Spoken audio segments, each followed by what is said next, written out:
Good evening, ladies and gentlemen. This is Marcia Weeks, and you are watching the Marcia Weeks Show. We're coming to you live from Barbados, and tonight, we have an exciting night lined up. Going to be quite interesting because the first part of it, we're going to be talking about food scarcity and increase in food prices. And we have with us Mr. James Paul is joining us this evening, and he's going to be discussing that with us this evening. And then the latter part of our show, we're going to look at this Trump win. And Lord of mercy, I hope it is that I'm not getting myself in any problems tonight. Okay, I hope we're not getting any problems tonight. We are talking about America sneeze, the Caribbean catch a cold. What is the impact of the Trump win on the Caribbean? And I needed to say Africa because we have our brothers and sisters from Africa that are joining us as well. And we have Senator Nakid from Trinidad. We have there is another Dr. West from Jamaica, and we're looking at it as Caribbean people tonight, right? So it's going to be quite interesting what happens. Cassie from Bahamas will be with us, and what we are doing, we're looking at the Trump win and what it means to us. All right, but I tell you, what am I putting myself in tonight, right? I think though that we should be able to have a decent conversation about this tonight, right? What do you all think? Mystic Angel, you think we can still be friends after we have this discussion tonight? It's very divisive in America. We don't need to make it divisive for us out here. We don't have a stake in it more than we want to know how does that Trump win affect us in the Caribbean. All right? That's what we want to know, and we want to discuss that tonight, right, Jacqueline? And we don't need to fall out of graces with each other. We are going to respect each other. We are in the Caribbean. We are not talking about how suitable the candidates are. We're not interested in that. We are looking at how does that affect us, because we know over the years, Ryan and Sir Alfred, that once, as I say, once America sneeze, we catch a cold because we're so connected, right? Up to today, all of the Caribbean leaders, they sent out their congratulations, to the president, to President Trump. Yeah. So guys, so what we want to do tonight, we just want to discuss it as Caribbean people. We're not Americans, and all we care about is how it's going to affect, or it might not even affect us, right? Hey Geraldine, how you all doing? So it's going to be pretty hot tonight, I think, but respectful, right? We can do this and be respectful about it. I really, really, really think that. I started off the show and I didn't say happy Independence Month. We celebrating independence for the entire month, right?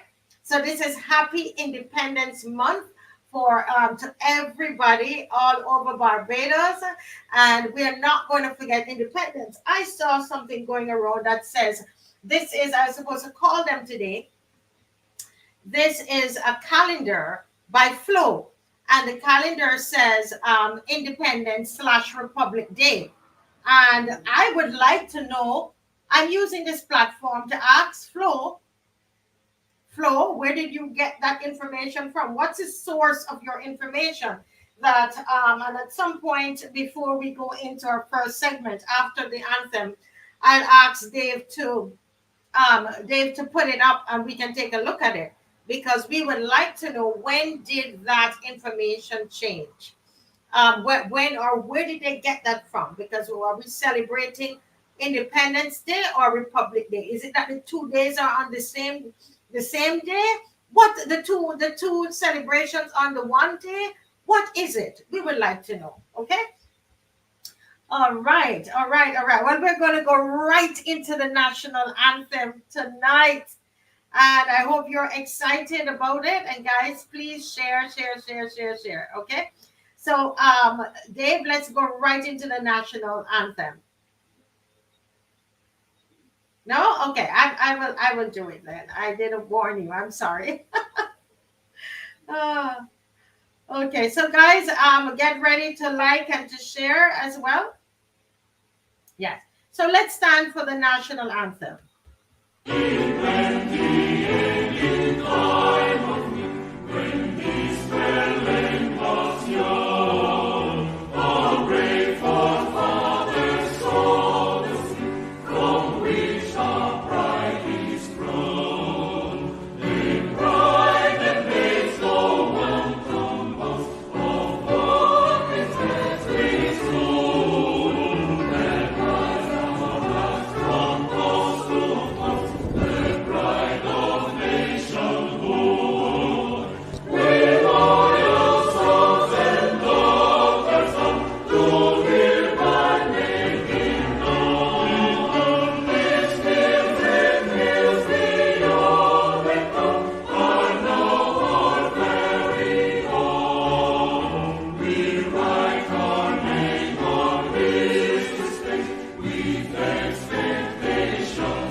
Yes, yes, yes, yes, yes, yes, yes, yes, yes. This is us here. Happy Independence. Happy Independence, Barbados. Happy Independence, Barbados. Yes, yes, yes, yes, yes. And this, I have a little thing I want to show you. I told you I wanted to show you where there's a flow calendar, and on the flow calendar, there is they have Republic Day slash Independence Day on November 30th. Okay. And anybody seen this one?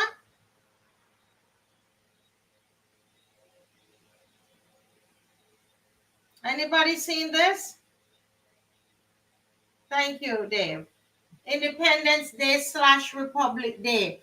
I would love to know, where did Flo get this information from? Is this what we're celebrating this year? Does anybody know? Anybody seen this?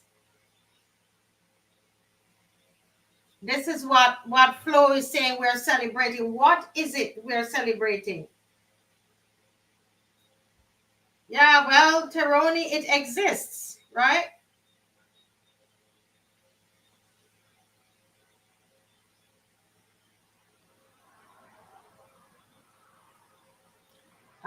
Sonia. Well, this is what Flo is putting out.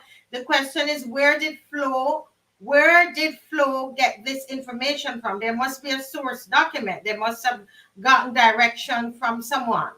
Where did Flo get this from?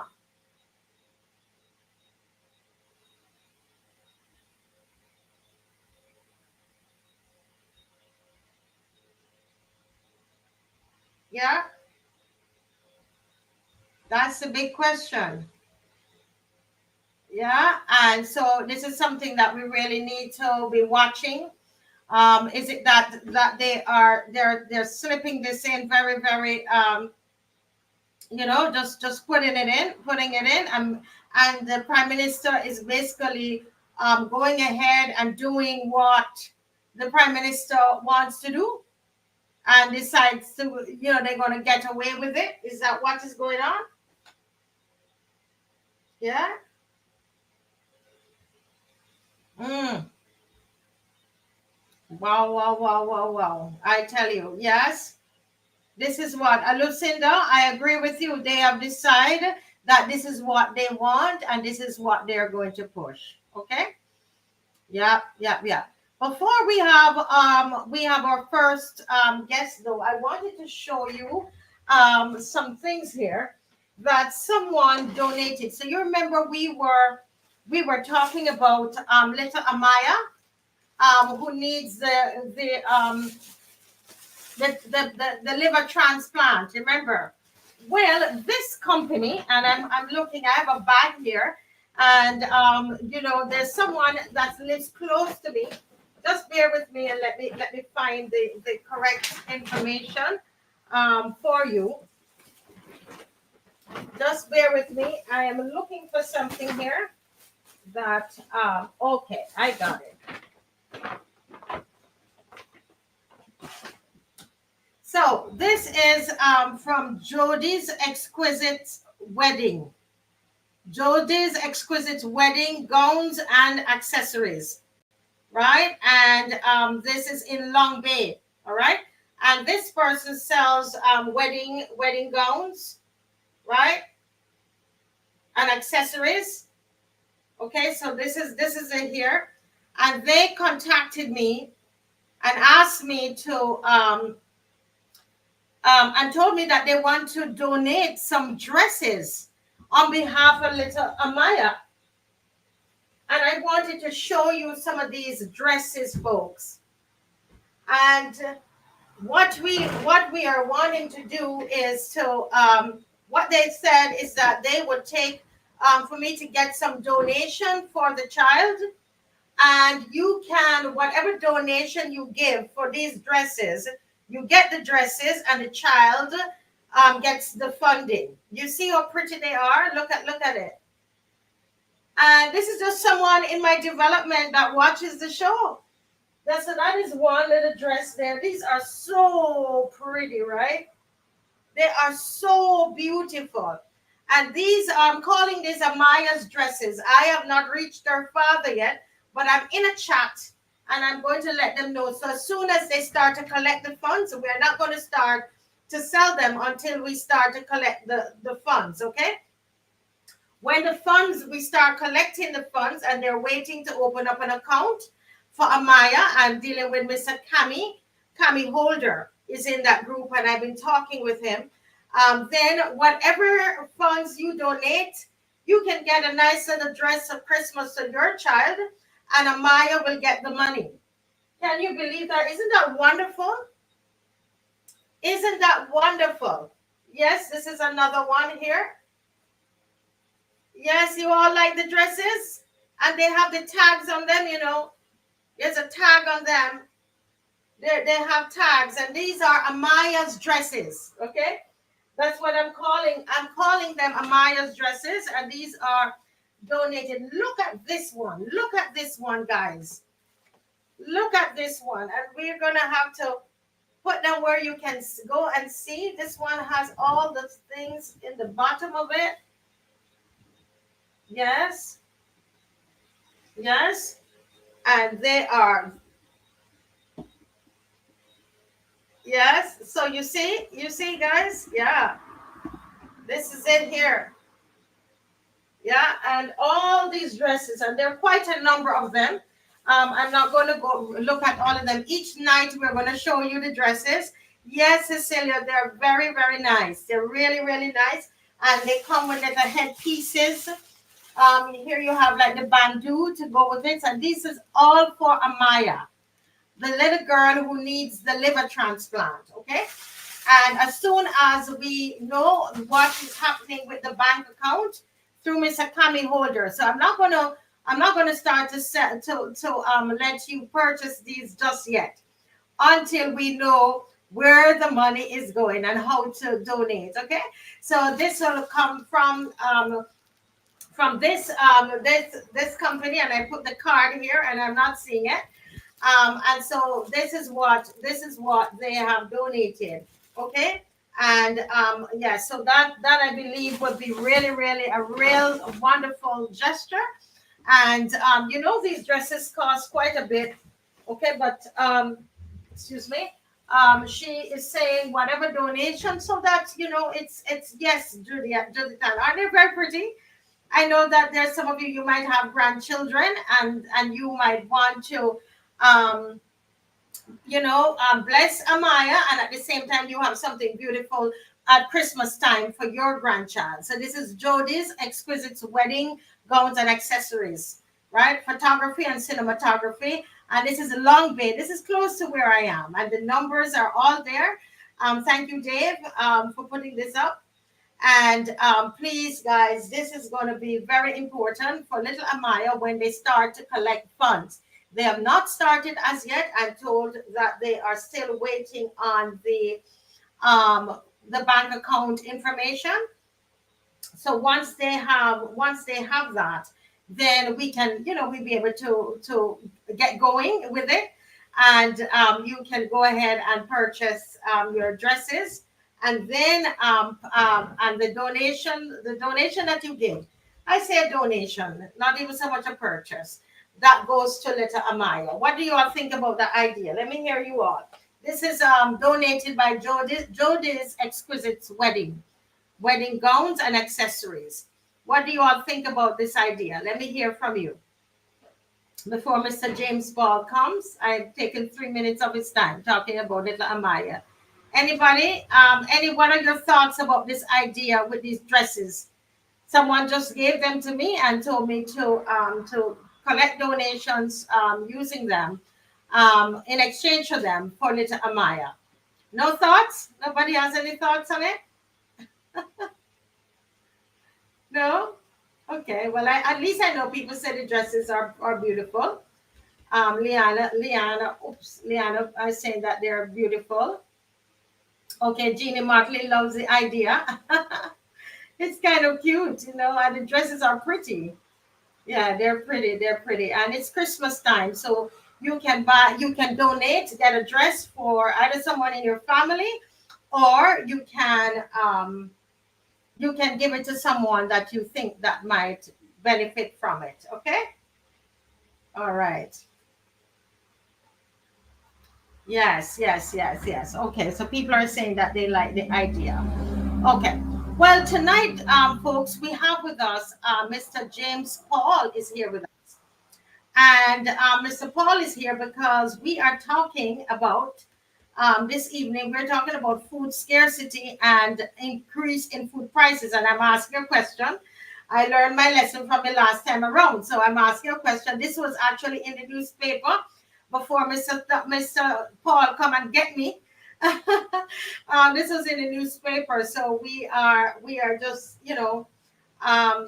looking at it. And so he's here. Let me just welcome him to the studio. Good evening, Mr. Paul. Hello, good evening. How are you? I am doing well. How about you? I'm fine, thanks. I'm fine. Yes, sir. The last time we had such a wonderful discussion, I thought, Mhm. and I think that people really they really enjoyed it, the discussion. Now, I'm sure you've seen the newspaper article that talks about food scarcity and an increase in food prices. And they're not asking a question; they're making a statement. And so I wanted us to have a discussion on that, sir. Okay, no problem. That's it's fair. I mean, the whole issue of food, and Let me make sure we can hear you. Are we hearing him clearly and loud enough? Let me better. know, guys. Are Go we ahead, up? Mr. Paul. Okay, right. The whole issue of food and its importance is something, of course, that we don't want to at least trivialize. It is very important. And today, especially because of the fact that, the whole challenges that we've had from the supply chain recently, the fact also too that, we have areas of the world which are underproducing in terms of food. As a matter of fact, one of the things that they have said is that the amount of land that they have available for agriculture around the world is actually decreasing. All of these things makes it important then that we look at the whole issue of food, how it is being produced, whether or not we have adequate amounts, and then we have, of course, an increasing population around Yes. the world, and that in itself is also a challenge. And of course, what we often don't recognize is that we do have food hunger. In other people who are hungry because they do not have access to adequate amounts of food. So all of Yes. these things mean that it is something that we need to bear in mind when we are having this particular, when we're looking forward in terms of see how our country develops and what role we need to play as a nation in terms of enhancing our own food security. Yes. Now, you when you read the I think a lot of people when they read the article they start to get nervous about it. How true is this? Is it are we really is this what we're really experiencing, Mr. Paul?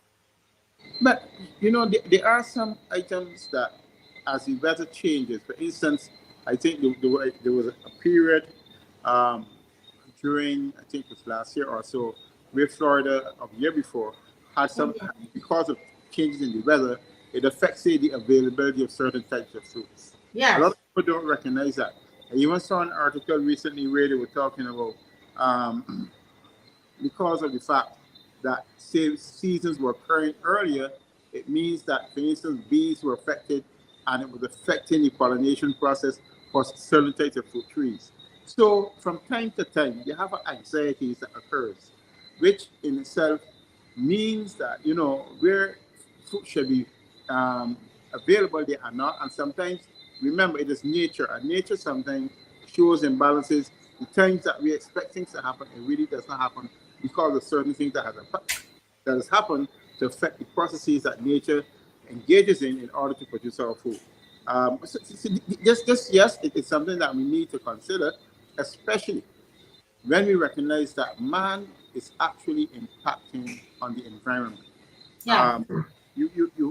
By his activities, and that is why we give so much importance in terms of recognizing that the activities that we undertake, let us ensure that the activities that we want to engage in any area will not at the same time have negative consequences for the environment and by extension the ability of a particular area that we're accustomed to produce food to produce that food.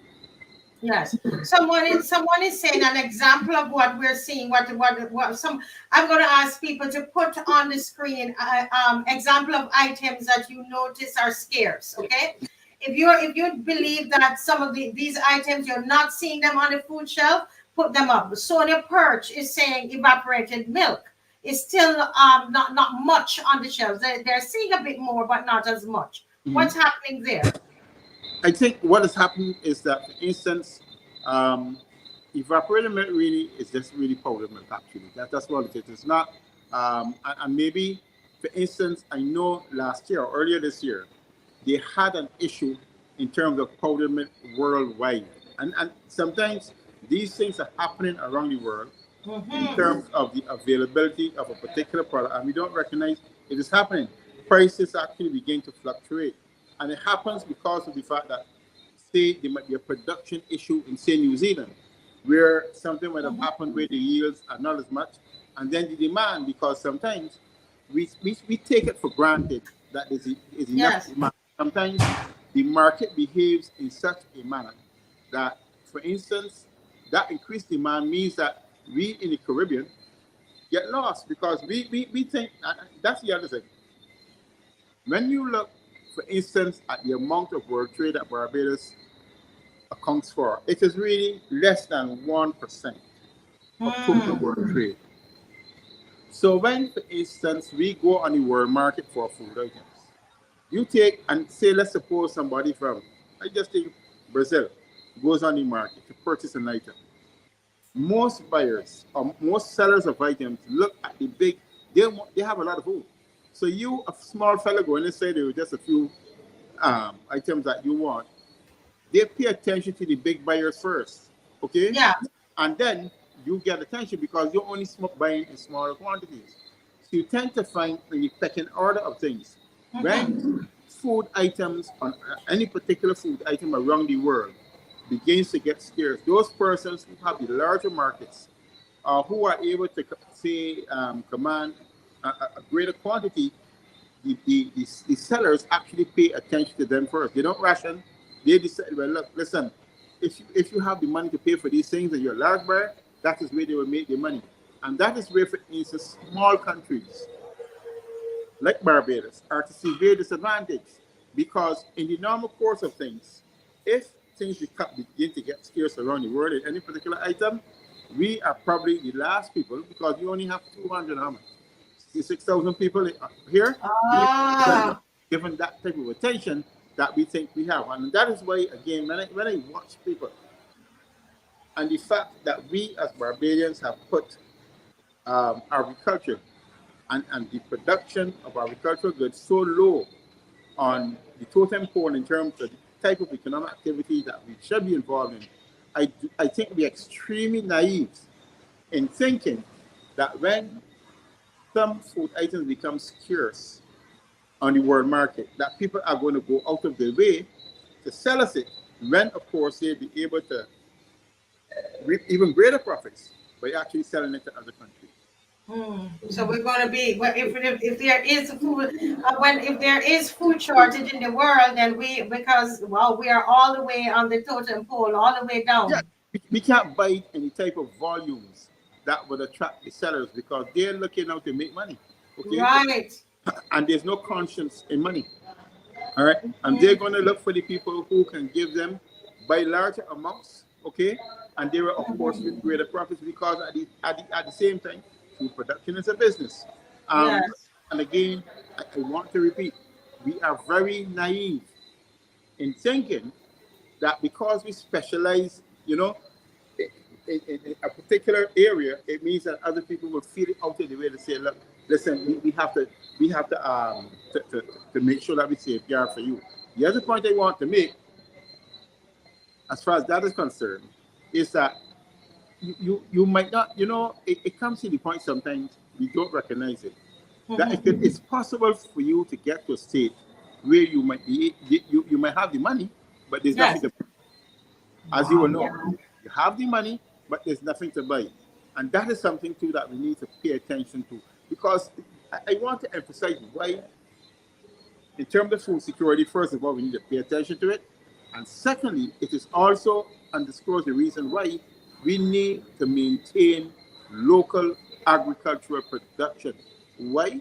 Because if we can produce our staples, in other words, the foods that, first of all, give us our basic nutrients, such as the sweet potato, the yam, at least we know that we can at least give Barbadians a certain amount of nutrition security, which is necessary. But if we don't produce anything at all, it means that we are at the mercy. In other words, at the mercy of those people who are selling to us. And basically, you are one ship away from disaster. That's all it Yes. is. So it just takes, for instance, something to happen where our warehouses get low. We are supposed to, a ship is supposed to be coming, and then something happens to delay the ship or the arrival of that ship. And of course, that is it for us. And that is why this whole issue of food security, it is not something that we should disregard. And it is also something that as a country, we need to be very sure that we put things in place to ensure that we enhance our food security at the same time. Yes, yes. Now, someone, Kenneth Norville, is saying, you said, Paul, the term food security is being bandied about, but most Barbadians do not understand what it is. Mhm. What do you understand to be food security, right? Mhm. Are we anywhere near being food secure in Barbados? He's asking. And what is food security? When we talk about food security, we're talking about two things. One, access to adequate quantities of food. In other words, do we have access to adequate quantities of food? And then, does the food that we are able to eat consistently, is it being produced?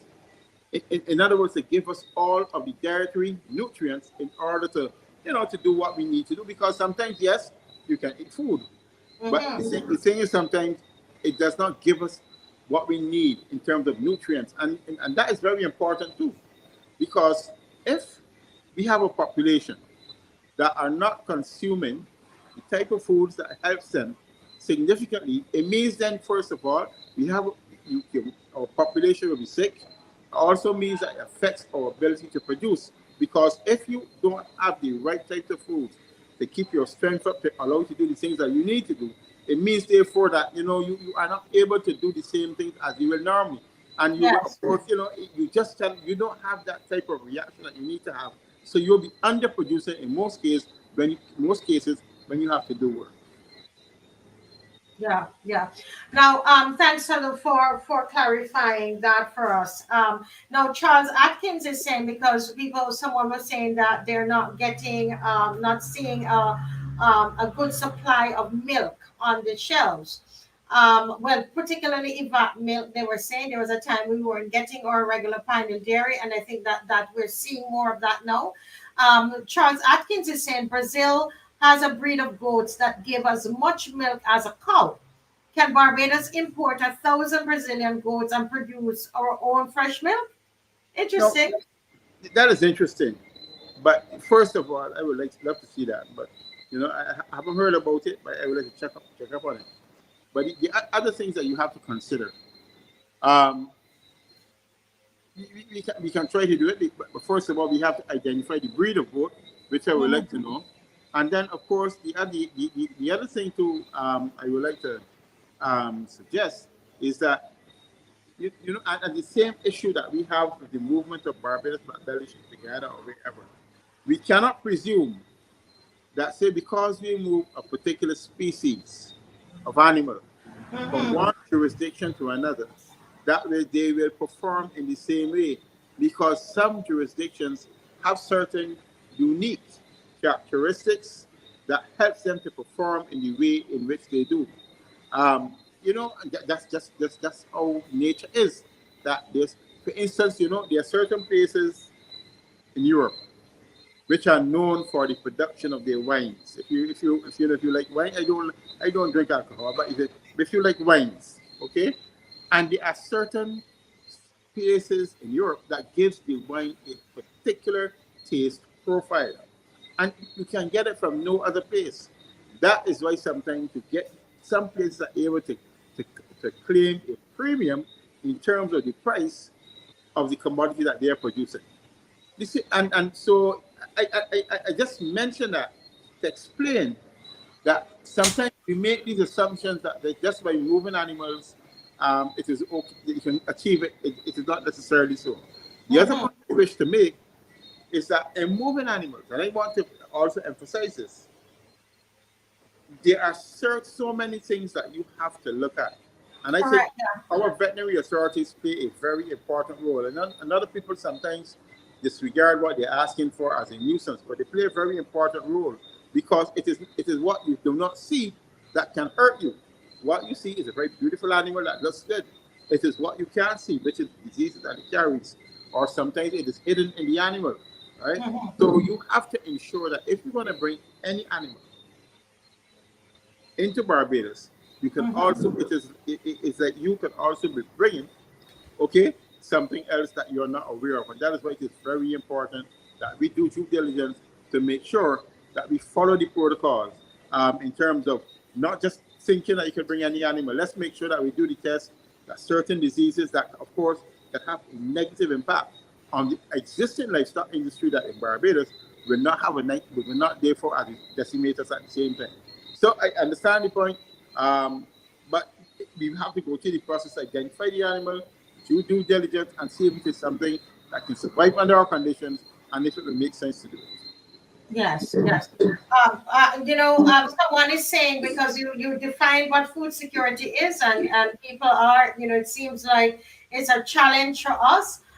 Here in Barbados, we are having some challenges, and so somebody's asking, are we going to continue to develop botanical gardens and play parks and starve to death in a beautiful country? You know, You know, what I would say is this, right? Again, I go back to the whole issue of agricultural land. Look, I go back to Carmichael Plantation. That again, we have an application before town and country planning. I understand that the Ministry of Agriculture would have at least rejected any attempt to do that. But there's a pattern.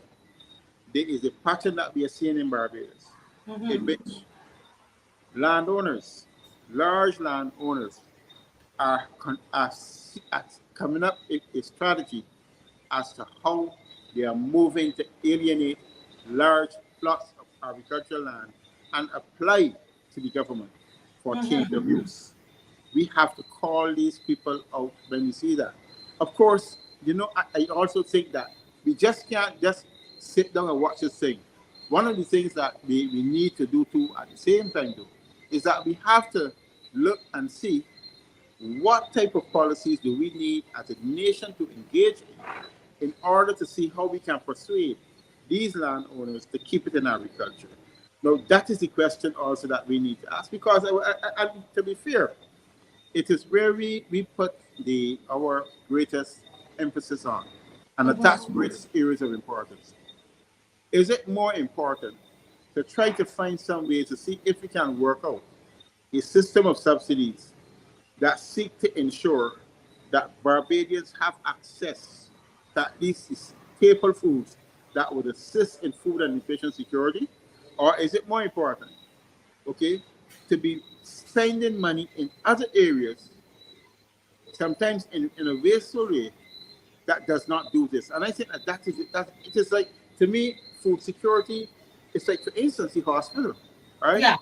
We spend a large amount of money on health. There are two areas in Barbados, health and education, that we spend a significant amount of our resources on. And why? Because we think it is integral to the development of our nation to, first of all, maintain the health of our people, okay? And secondly, to be able to provide an education, a sound education to all Barbadians, okay? But we have not compromised on that. I think a third thing needs to happen, in which we also need to say to ourselves that we also need to ensure that the lands that we possess, the agricultural lands, first of all, you, the total amount of land that should be available to agriculture is around 45,000 acres. Mm. Okay? The total amount of land that we have available today, I think, is around 28,000. So you can see that we are not even at the level where, if we are to actually safeguard our food security, we are not at the level where it is required for us to be able to do that. And the thing about it is So that, hold a minute, Mr. Paul. How much of this land would you would estimate that we would need to? Because are you saying 45,000 acres if, are available to us? no, no, no. What, in other words, to ensure food security in this country, we need at least 45,000 acres. Right. Okay? But right now, we are down to 28,000 acres. Active say that we have. Okay? And because of one or another reason, some of the other set of lands that should be there are being compromised.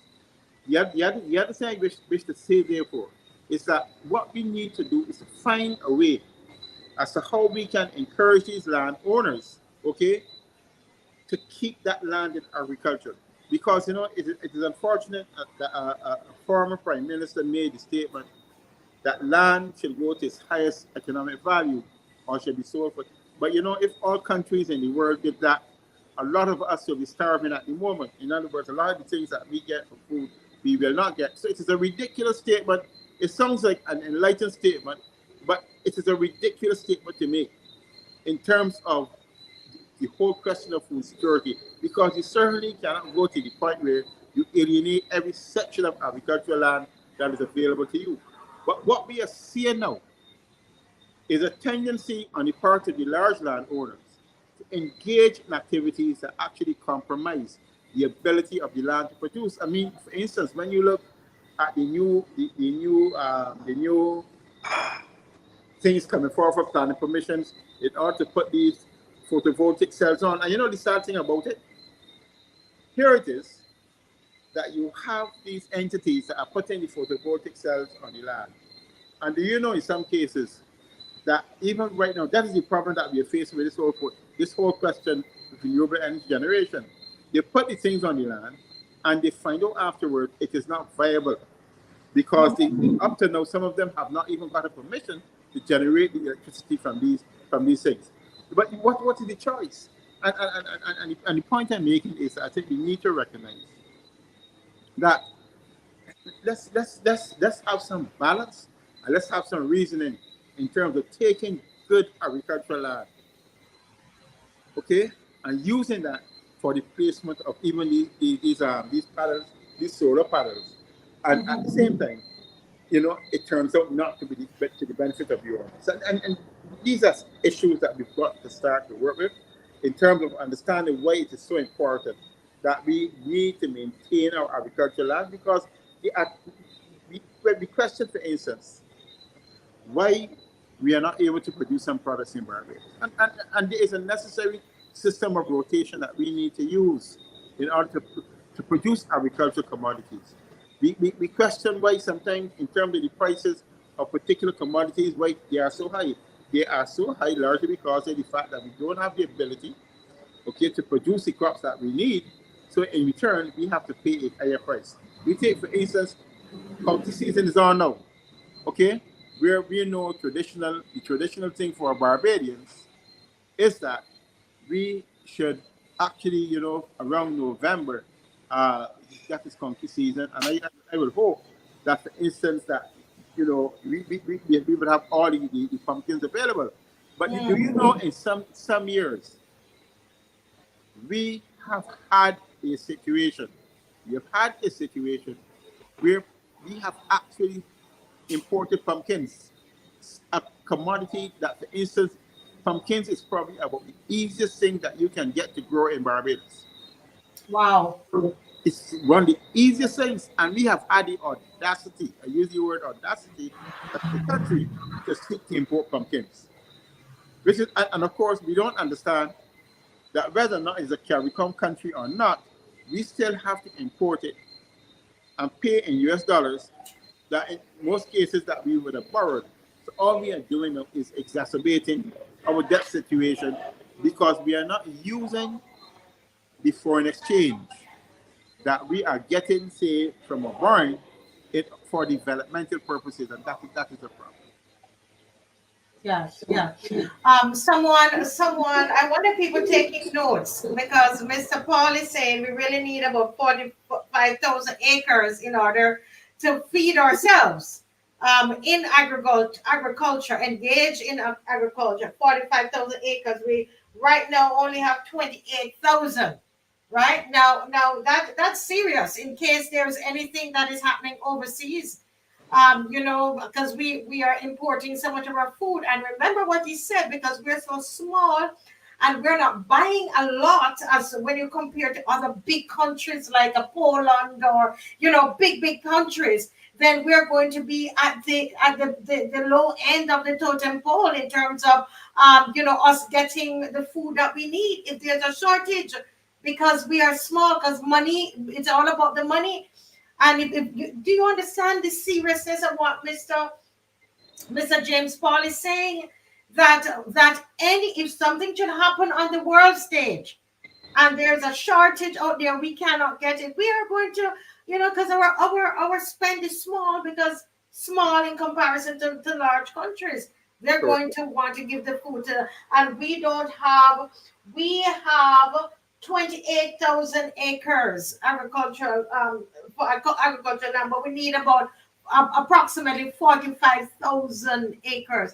Now, Victor Lewis is saying to comment on the unavailability of yams and potatoes by the rod, and I'm hoping that as we are doing the show, that Barbadians are taking this seriously. It's a very serious issue. Go ahead, Mister.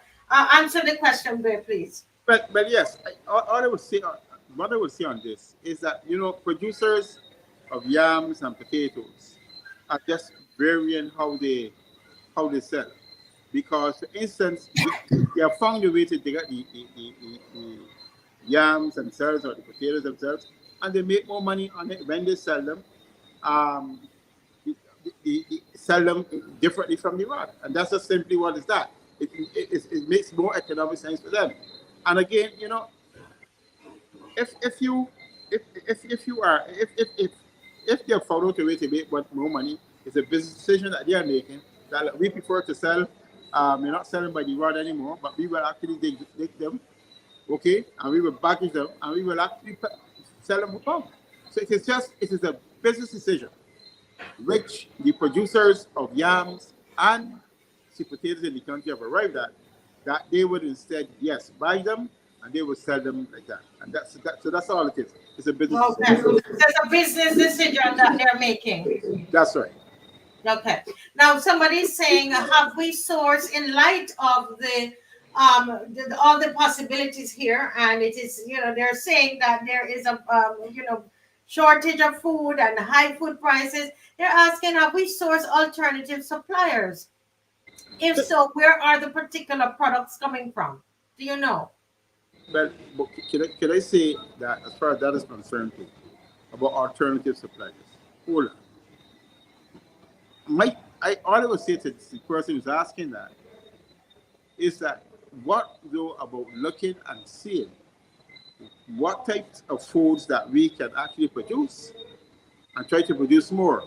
Mm-hmm. For instance, I'll give you what I'm talking about. We seem to give up very easily on certain products that we are producing. You take, for instance, we had a problem some time ago with limes. Yes. And as a matter of fact, a lime tree now in Barbados is extremely scarce. Yes. What I want to suggest is that, we have institutions such as the University of the West Indies, we have the Greenland Agricultural Station, we have Cardi Station here. All of these are stationed here. Now we have Calgary, which is also stationed here. These are huge investments that have been made on the public purse in terms of research stations that we should have. Why? And we also have extremely talented researchers. I would tell you, there's one gentleman, Mr. McLean, which everybody knows, who works in the Ministry of Agriculture now. Okay, he did some excellent work before on mapping the genetics of the. He did some blood work to map the genetics of the Barbados black belly sheep. And at that point in time, when he did that, okay, he was actually at the University of West Indies. Much further work hasn't been done. My question is this: how is it that we have invested so much in these institutions? And for instance, the reason why, and I go back to the issue of limes, why haven't we conducted the type of research that brings, say, lime trees back into production in these countries? Instead, despite the fact we now have all of these institutions, we have Calgary, we have University of West Indies operating on its own too, we have Cardi, all of these things, and you want to tell me that put it all together, that they can come up with at least a variety of limes that we can continue to grow, so that we don't have to be importing some of those limes. If you look at some of that you buy in supermarkets, some of them don't even have enough juice. Okay, these are fundamental things, and I do respect the question that being asked, but also I would just want the person to know that sometimes when you look at how products are distributed around the world, there are certain distribution channels that you are actually sold, but you have to buy into in order to get the product. And if you go outside of them, it is very difficult to get access to them. So it is not as simple as that. But I also say it's not. I also say though, why aren't we making a more determined effort to solve the problems that our agriculture producers are having in respect to the production of certain commodities? That is what I think the thing that we need to do. We should be making a greater investment. If our researchers are not showing the ability, we need to bring out people who can research those items and solve them. And they are not. And this does not this issue of problems in the production of commodities don't only apply to limes. We have significant in terms of papaya production, pawpaw production. Okay, and but you see what is happening, and I will tell you this: that farmers on their own are working out how they can get the level of production in terms of certain varieties, and they have been relatively successful, right? Because there are some farmers who've been able to produce these products despite the difficulties. And one of the things I would want to say is that these farmers who are operating on their own, and I believe that the approach should be where researchers should work closely, that's what we call applied research now, with those farmers to see what they're doing right, and then how they can actually build on the success that the farmer has to help them to do better. That is the kind of approach that we need in order to sort of solve the issues that we are having here right now.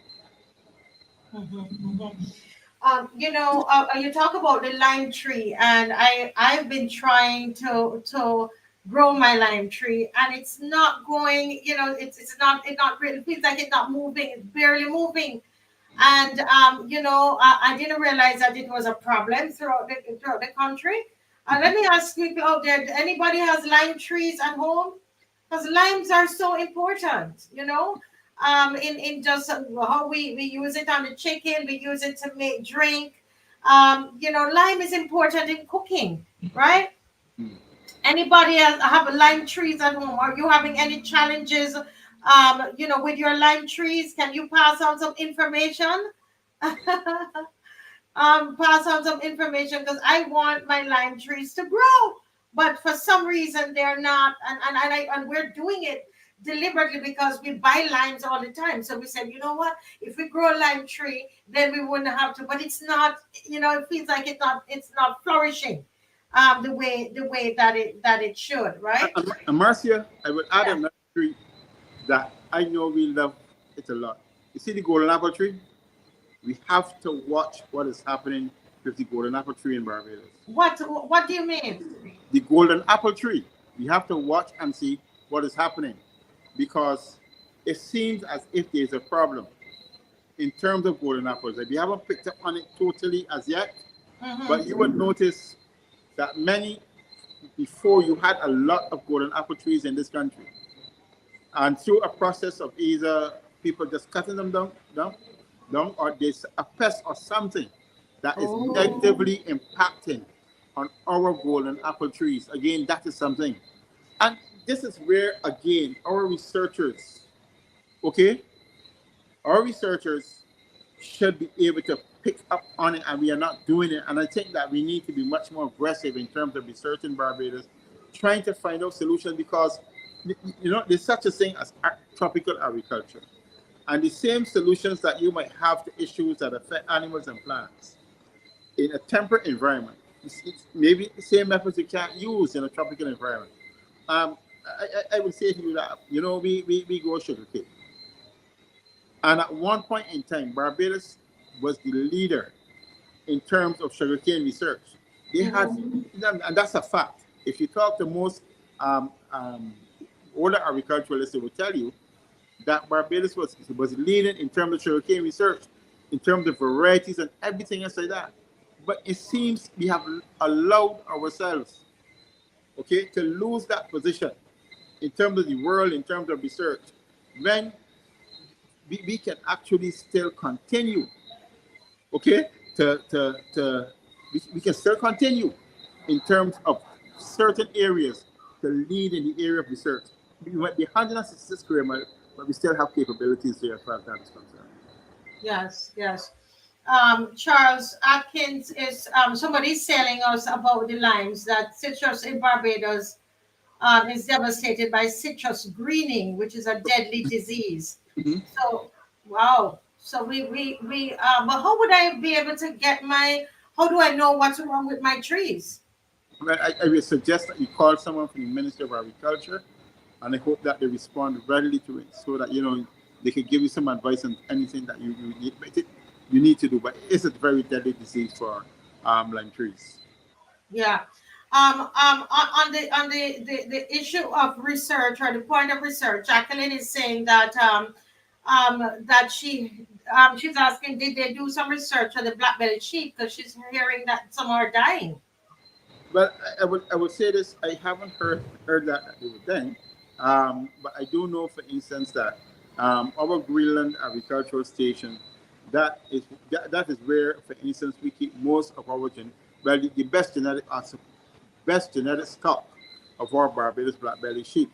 We Mhm, haven't had farmers have not been able to purchase genetic stock from Greenland recently, mhm, but certainly that is where it is supposed to be.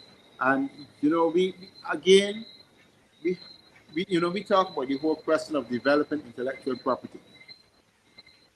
Why is it that we don't see in agriculture an attempt, because an attempt to develop intellectual property when it comes to our various agricultural commodities? The Barbados black belly sheep is one of them, and it has certain merits, okay, that we want people to actually develop it. But again, we are not engaging in the type of research and devoting resources to engage in that research, despite the fact that we have institutions here who are supposed to be doing research in those particular areas. And that is something that we need to examine what's happening.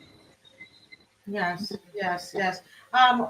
Someone is saying here that that it's, to them it is interesting that the food is becoming scarce at this time of the year, and they're insinuating that it is because, to watch your price gouging, that it's really, I think this person is trying to say, is it really scarce, or is it that we're coming near to Christmas time, independence celebrations, and so on? Do you think there's something sinister behind it, or you believe that there's really a food scarcity? I don't think there's anything sinister. I just think that sometimes mistakes are made. It is like, you know, business is not exact science in terms of prediction. And when it comes to in the area of food, remember that it is impacted by the weather, by disease, all kind of threats. And sometimes what we are not told or we are not aware of is this, that when something happens, it impacts production. Once you have things that impact on production and the amount available, the laws of economics, demand and supply come in, where if you have reduced amounts on the market, the prices Mhm. go up. And that is just a matter of fact. It will go up. And we, as part of the world trading system, when it comes to food, will suffer because of the fact if there's less food available on the world market, of course you have to pay more for it. Or if the demand goes up for any particular food item, okay, it has to go up. And that's just it. It is I don't think it is a question of no, I don't think there's any sinister plot. It is just the behavior of the market at a particular time. What we Mhm. need to do, though, which I do stress, is to ensure that we engage in actions that will mitigate against things like that. And that is what we are not doing. I just saw a note about the whole question of agricultural land. Look, Mhm. I really think that what we need to be even more aggressive. I think we need to have a moratorium implemented immediately on any future transfers of from agricultural land into other uses. And I think it's important. Okay, but you see, of course, it's the Kadir attitude that exists in this country, in which we seem to come up for every excuse for persons who basically, a lot of them come into possession of the land not because of the fact that um, they did anything, but by accident, either by hereditary means or somebody, we just Yeah. sit there and they got in possession of it. Large quantities, and they don't know what to do with it, they don't know how to manage it. I think one of the things that again we need to be do is be creative, because in England and other places, you cannot sell agricultural land like that. It is not permitted. And we have a smaller country than England. And how is it that we are treating the agricultural land this way because it is politically convenient? And I don't want to say, I don't only blame this government. I am seeing too many governments that we have had in Barbados have sat down. Okay? And instead of adopting a better approach to land management in this country that will seek to protect agricultural land for food production, they have opted the easy way out. Why? It's an easy way to earn foreign exchange for them. But when all of that land runs out, what is going to happen? And when you are not able to, many population is not able to provide enough food to feed itself. What is going to happen? In Barbados, for instance, we talk a lot about the whole question of diseases and the whole question of the lifestyle diseases. Okay, why is it happening? And if you look and see what is going on, a lot of it relates to our foods. Okay, in terms of what we eat, the processed foods that we eat and we constantly import, because too high a percentage of processed foods in our diet instead of fresh foods is not a healthy thing for our population. So when Right. you so you're seeing all types of threats that you never saw before impacting our population largely because of what we are eating. Yeah. Well, thank you so much, Mr. Paul, for joining us tonight and educating us. I was making notes, definition of food security, talking about how many acres we actually need and how many acres we have to at our disposal at the moment. I want to thank you so much for joining us tonight, and believe it or not, I'll be calling on you quite a bit. I think that it is right now, this area is going to be so important. Our food security, very important. We need to stop giving lip service to it. Thank you so much, Mr. Paul, for joining us tonight. And thank you for having me, and you have a good night. Yes, Okay? God bless. Okay, God bless. Yes. Okay, guys, sorry I didn't get all of your questions in. But Mr. Paul, we're trying our best to see if we can have him at least once a week on the program so that he'll be able to answer questions and we'll be able to have a good discussion. But we're tonight now we are going to go into another area of discussion tonight. And this has to do with the Trump win. Donald Trump, for those of you who might not know, but he has emerged as the winner in the USA. He is now the president, going to be the president, not sworn in as yet. I think Miss Harris, I was told that this evening that she called him and she conceded and so on. So we know that Donald Trump will be the president of the United States of America. And we know we have a saying that we say, if America sneeze, the Caribbean catch a cold. Anybody ever heard that one before? America sneeze and the Caribbean catch a cold. And so what we want to do tonight is to discuss what is the impact of the Trump win on the Caribbean. So what is going to be important? We don't want to get into the politics of America. Please. We're not going to get into that. We're not getting into the politics of America. We are at the stage of our discussion where we're at is that Trump has won. And we are now looking at our economy. How do we think our economy will be impacted? And somebody might say, well, we don't yet know what he's going to do. There's some things that he's promised. And if those things are done, how will our economy be impacted? How will foreign policy be impacted? How will our society as a whole be impacted? So we have to look at all these things. And we have with us in the studio, Dr. Wayne West from Jamaica is here. Dr. Wayne West, let me just welcome him. Welcome, Yes, Dr. West. good night. Good night. Can you see me and can you hear me? Yes, I'm seeing you and hearing you quite clear. Can you see and hear me?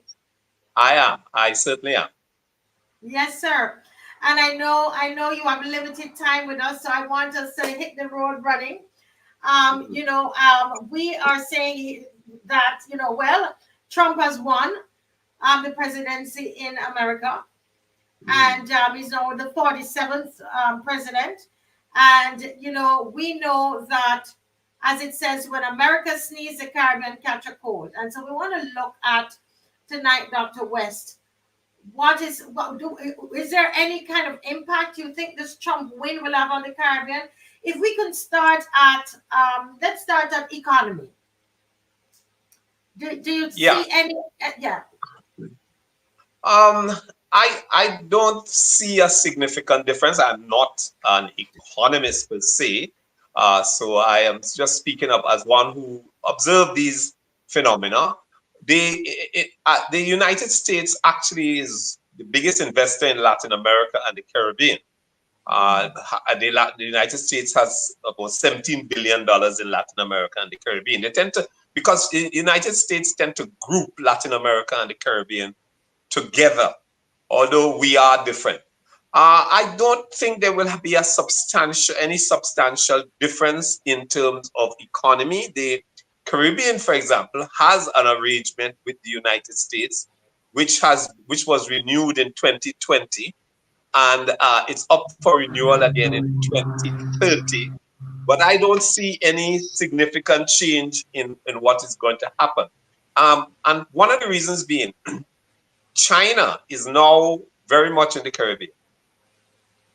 If you look Mhm. around, for example, in Jamaica, the Chinese built a highway connecting north and south, a toll road, and there's a company called Czech China Harbor, which is really a government-owned company by the Chinese, which is doing a lot of construction of apartment, of five and six story apartment buildings in Jamaica.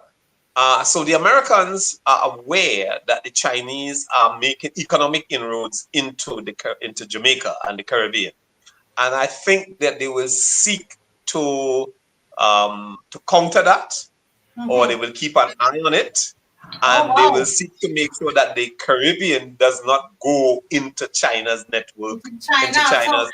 that's an interesting thing because we're seeing there's a lot of Chinese development and partnership with our government here in Barbados and the Chinese. It's all in Antigua and in other lots of other Caribbean islands. So you're thinking that one needs to look at that as well in terms of investment and development. That they might, take a greater look at the relationship. Yes, I think so. I think that they are aware, like I say, that the Chinese are using economics for influence. And they want to make sure that this part of the world comes under their influence. So I don't see them doing anything that would make the Chinese more popular in the Caribbean. And the Chinese have money to splash around, and they have been. So I don't see the Americans doing anything to cause the Caribbean countries to look upon the United States negatively. So I can see them seeking to find ways in which they can, Mm. you know, look better and do more things in the Caribbean. So I don't expect any significant negative consequence. Now, let me just say one thing. I know that President Trump is seeking to increase manufacturing in the United States. Yes. And one of the ways he is seeking to do that is by putting tariffs. I mean, putting a tax on products that come into the United States. I think he's looking to put a 10% tax on most things that come out from come into the United States, Hmm. maybe from places like the Caribbean, and to put a 30 or so percent tax on goods on cars that are made in Mexico, and a Mm. 60% or so tax on things that come out of China. But for the point of view of the Caribbean, because we are not big manufacturers, it may be Right. that some of our products may cost some more when they get into the United States because of that tariff. How significant that would be, etc., I think time will have to tell. But that is one thing I can see, products coming out of the Caribbean and going into the United States being affected by tariffs.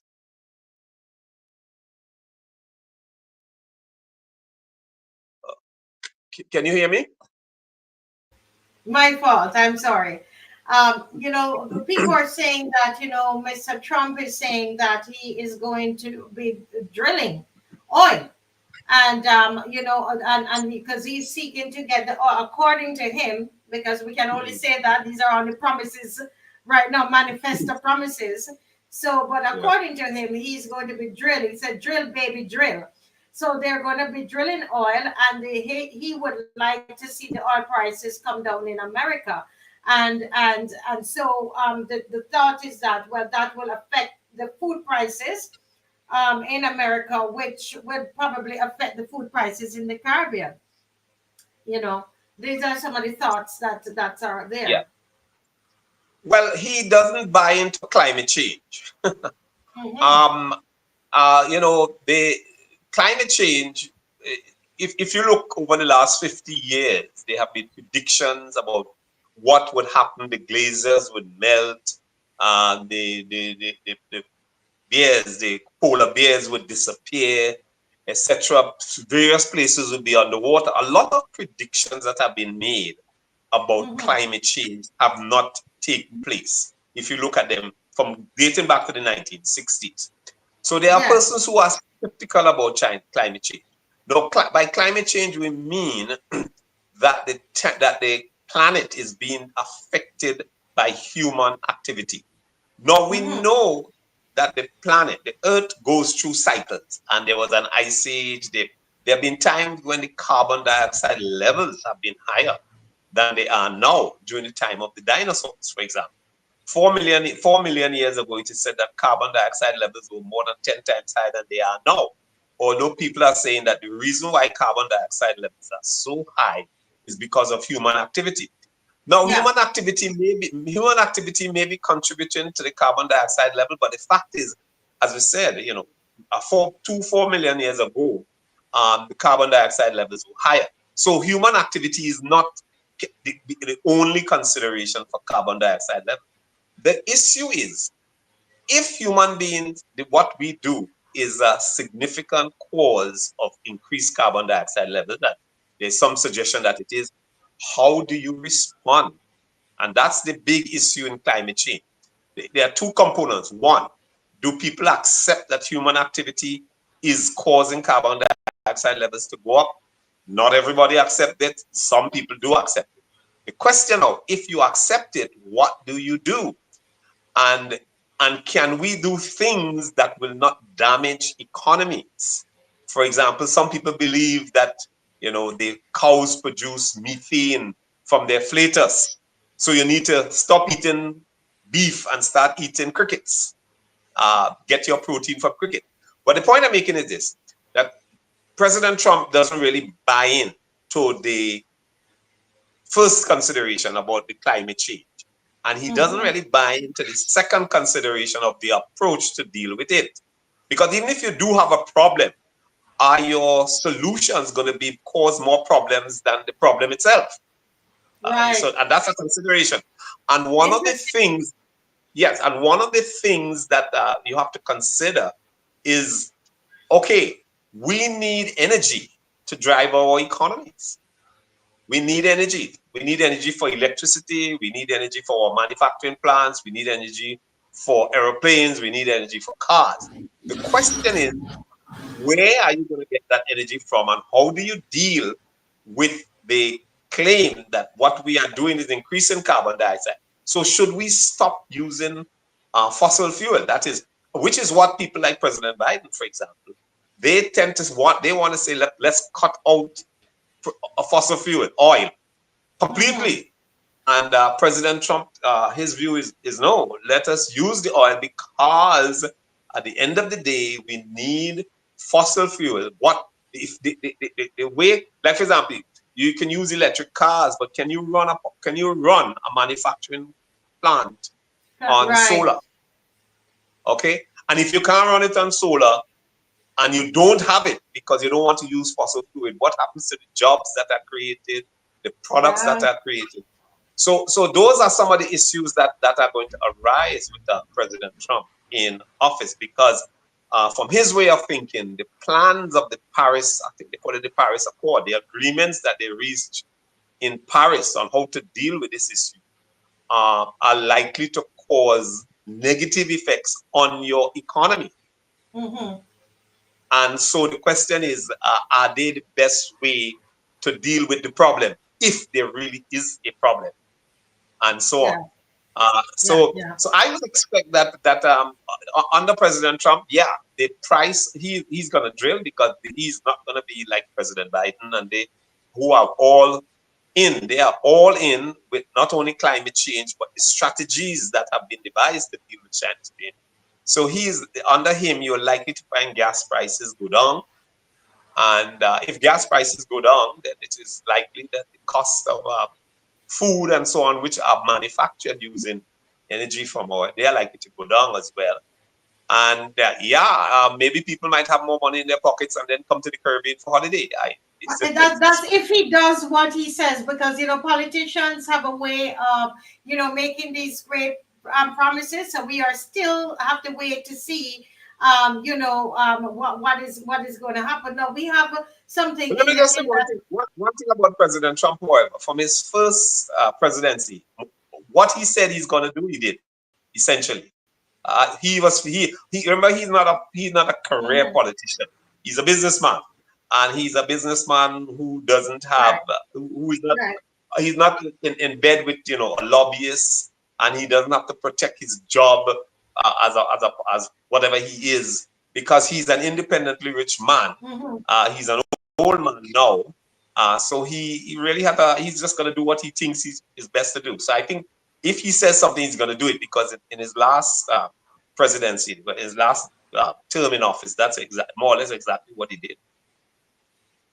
Yeah, but people are asking us on here. I don't know about the Green New Deal. What's going to happen to that? No, that's interesting. Because they've developed this whole thing, and you wonder what is going to happen now. I think when he was in office last time, he more or less chucked it, showed that he wasn't terribly interested in it. So I don't think that he'd be terribly interested in it. Now, again, how can it affect the Caribbean? I think the Caribbean islands get money from the Green New Deal to pursue the agenda. So I can see maybe I don't know how much of that money the Americans committed. It was or whether it was other European countries and so on who would said that they would support places like the Caribbean in order for them to implement these changes.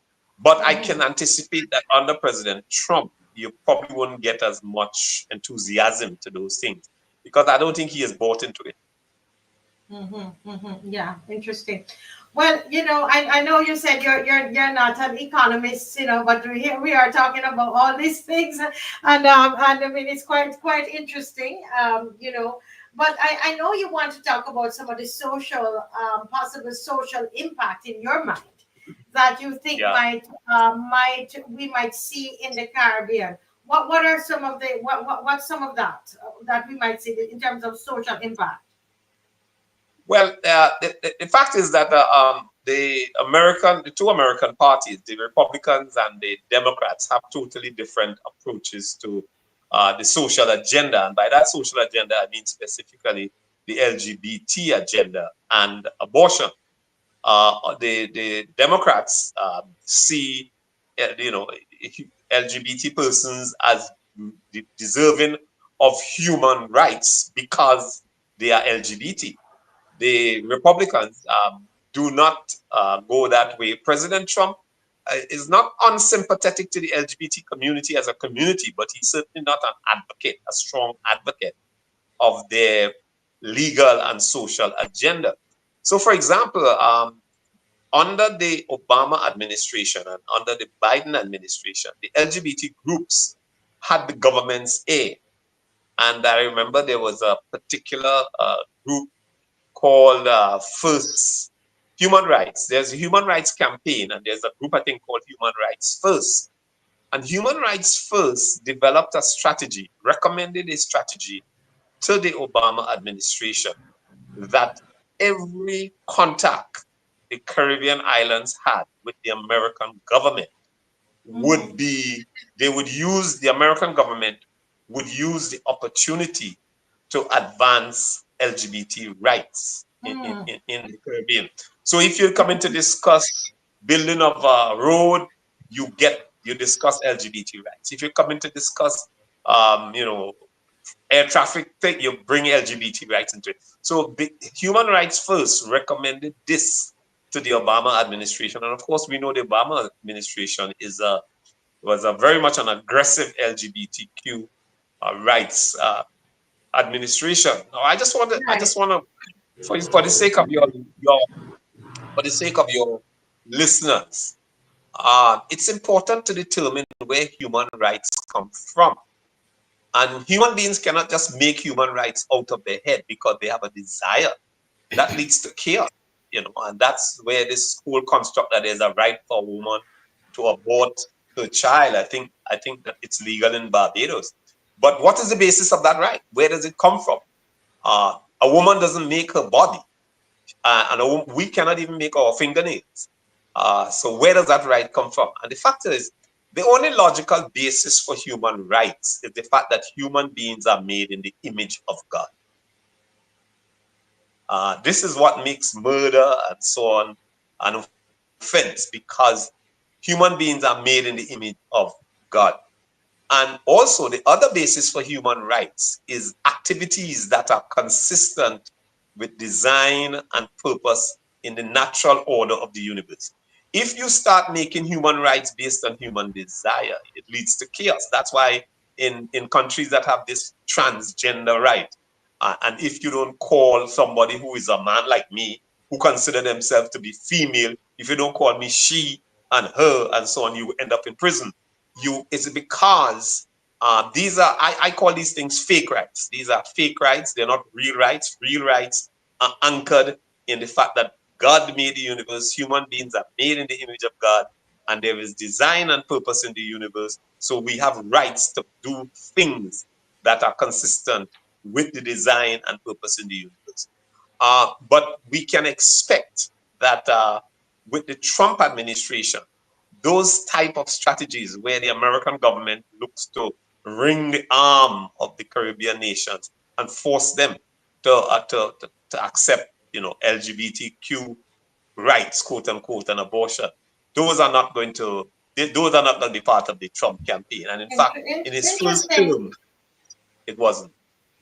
Okay, so Yes. you're thinking because there's been a lot of fear with a lot of a lot of parents where they see what is happening in America.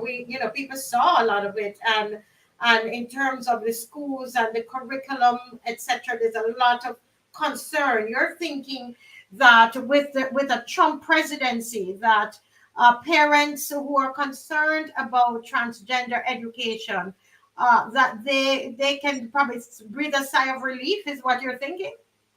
Absolutely, absolutely. When the first day I think President Biden got into office, he signed an executive order, saying that the federal agencies and schools and so on must go along with this transgender ideology.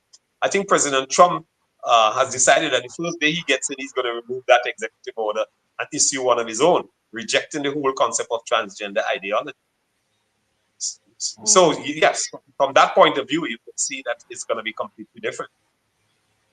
Wow, that's quite interesting. And again, he's a politician.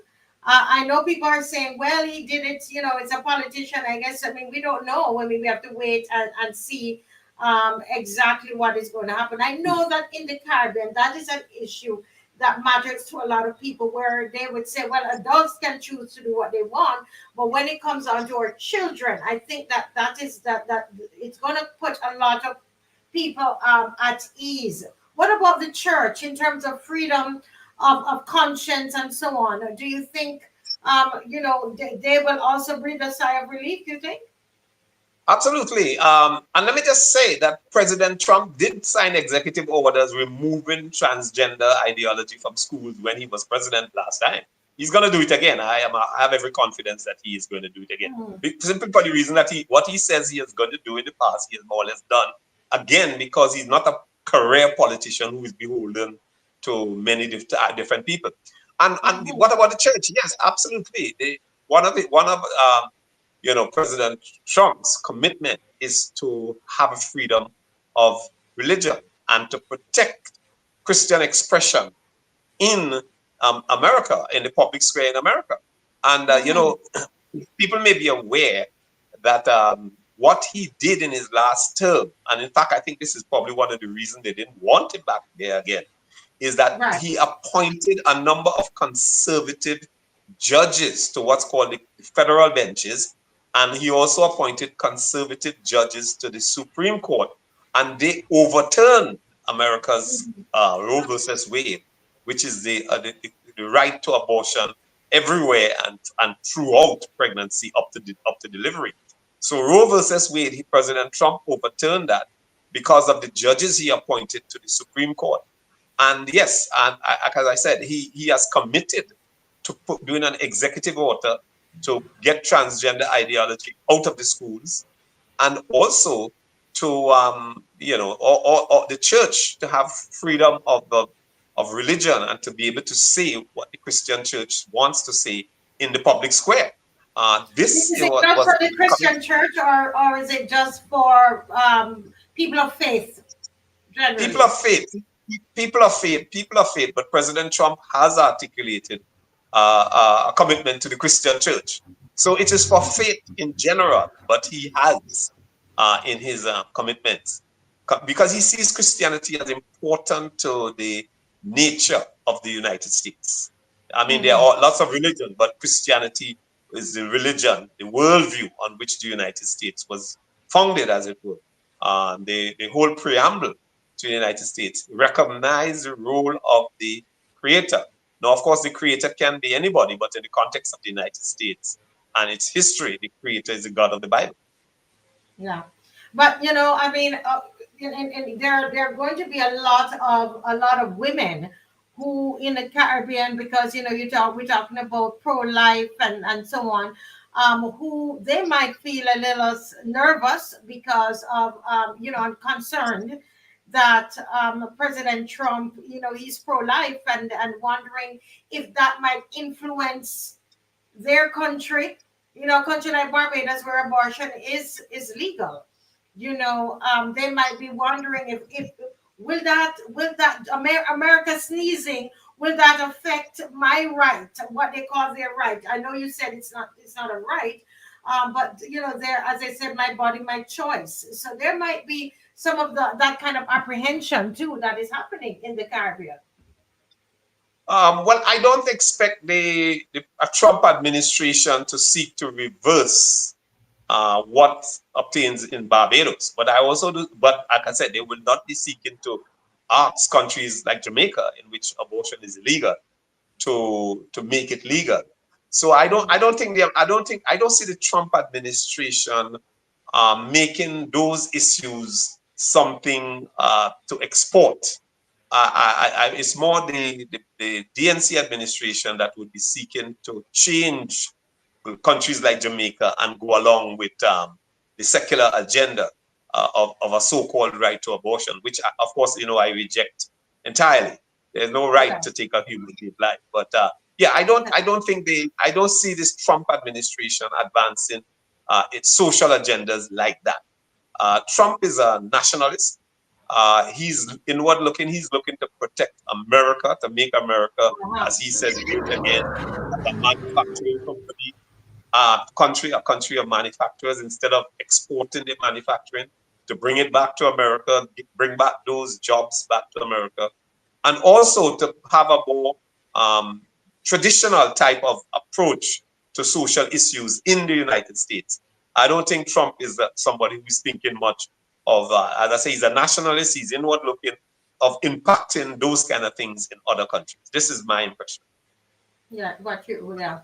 I think there were lots of people in the comment section, because I'm saying will he do it, because I know how it is with politicians, but there are people who are saying that they believe that he will actually do it. But what about culturally? I mean, well, another social issue is the whole thing of deportation. There, people are concerned that I was speaking to someone from Haiti, and so he was saying that Haiti can expect that the Trump administration is going to deport a lot of illegal immigrants back to their countries, and we might get some of them here in the region. I mean, that's an impact.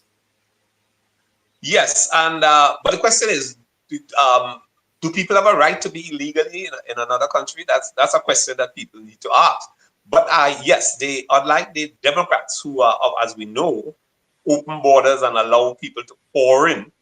The Trump administration is going to close those borders as best they can. I'm sure that there will be people who will make legal challenges and make it very difficult to do so. But I think if he has his way, the Trump administration, they will certainly seek to close the border, and they will also seek to deport illegal immigrants. I think that, as I said, because President Trump is not a career politician, and he is a man who has a particular vision of what he wishes to accomplish, and who has, at the very end of his life, I mean, he's a 78-year-old man. He's rich, independently rich. So what he says he's going to do, he's going to do, because he did that in the previous administration. He's not waiting for lobbyists and, tiptoeing around, and so on. And yes, I think that is definitely it's definitely on the cards, that persons who are in America illegally, if the Trump administration has its way, he's going to deport a lot of them. Now, a lot of people don't realize, that President Obama deported a lot of people on the quiet. But Trump is a little more vocal Yes, about it. he and Clinton, they did deport a lot of people. Now, somebody's saying here, then, does that mean that in the Caribbean we should therefore ensure that our borders are very secure? Is that what it's also saying to us here? Well, a Caribbean citizen, suppose they're a citizen of Jamaica who is illegally in the United States.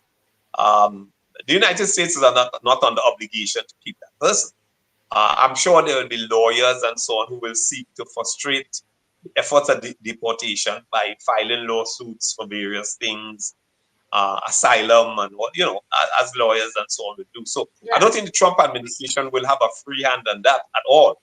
In addition to which, you got to understand that the business community in the United States wants illegal immigrants, and the business community covers both Democrats and Republicans. And because one of the things illegal immigrants do is they lower the price of labor. They lower the price of labor. I remember I used to go to a conference in Chicago. I'm a radiologist, a medical doctor, radiologist. I used to go to this radiology conference in Chicago in the 1990s and so on. And I witnessed with my own eyes how the people who took care of the hotels, the staff, the cleaning staff and so on in the hotels, how it changed from Black Americans to Hispanics. I used to visit every year for about 15 years. And I saw that change. When I went first, there were mainly Black Americans doing those kind of jobs. And by the end of 15 years or so, they were almost totally replaced by Hispanics in Chicago. And clearly what's happening there is that the Hispanics, when they come in, they are not unionized and they accept lower salaries. So the business people in the United States go for illegal immigrants because it lowers the cost of labor. But bringing it back to here in Barbados, I think what this person is saying here is that if they can't go to the U.S., say for example, I saw where there were quite a number of Haitians that came into Jamaica that, last couple of weeks, I think I read that. And is it that we're not going to get people trying to come into, our various Caribbean countries if it is that, America has closed off their borders? And I see. Yeah. Okay, I see. Well, the interesting thing about that is that as soon as the Haitians come to Jamaica, and I have to say so tongue in cheek because I can't say that I know for every instance of when they come. Almost invariably, the Jamaican government sends them back. And I would expect the Caribbean governments to do the same, although people would expect the American government to open their borders. So would there be an increase in people seeking refugee status in Caribbean countries? That is a possibility. That is a possibility. But my experience is that Caribbean governments immediately send them back. I know that in the past we have kept a few, but almost routinely in Jamaica these days, Once they land, within the next day and before anybody can start filing any legal issues, they get them back to Haiti. Right. I'm Very not saying that's interesting. good. I'm not saying that's good or Right. that's bad. I was thinking, because if it is that they're suffering in their countries, is what can we do to help them? And it's very interesting how we would look at the American situation and say, well, they shouldn't send the people home. But if we're thinking we're here in Barbados or you're in Jamaica, and we have 100,000 people start to come in, you are obviously going to feel like something is wrong here. There's overcrowding. There's just so much that is happening, right? I had another comment here that somebody was talking about visa travel, the issue of visa, getting visa to the US. They're thinking that, wonder if there's going to be, a problem there. You know, I don't think there's going to be a problem. I think the legal part of American immigration or entry into America, mhm. I don't see. There's no evidence that there's going to be any change there. You go through the process, the American embassies and so on. I don't really think that's a problem. I think that people uh, make that be fearmonger based on that, but I really see no evidence for such a thing happening. The same processes that obtain under any the DNC administration will obtain under the Trump administration. I'm not aware of any reason for a policy change as if you're coming through the legal process. Yes, yes. As Stephen Strickland is saying, that they're already seeing an increase in Haitians and Jamaicans in Barbados, and those are legal. Those are people who are coming in. I would assume legally into the country, because they're CARICOM citizens. But already you see people are concerned about those kinds of things. Um, Well, I don't think that those persons who are going into Barbados, well, I know that because of CARICOM, there's some movement of CARICOM citizens, but CARICOM citizens can't just go into America. So I don't see that would affect. Um, if those persons would not be able to get into America legally just because they are CARICOM citizens, so I don't see that. I don't see that being an issue. And sorry, my phone just rang. So yes. I don't really see that being I don't see the legal part of immigration being an issue under a Trump administration. The Americans welcome foreigners. That's a fact. But what the DNC under the Biden administration, they bring people in illegally, I think, to support their voting base, because if they get people in, they issue them, ability to vote without ID and all this other thing, and that's a big part of the Democrat strategy to increase their voting base by bringing in illegal immigrants, and that's one of the reasons the Republicans and Trump are fighting back against it. Pushing back. Okay. Well, we're here in the Caribbean, and we looked at we're seeing this happening, and for me, we have to ensure that we don't have that kind of divisive kind of politics. And I know in Jamaica there was a time where your JLP or your PNP, and you have to whisper to say it.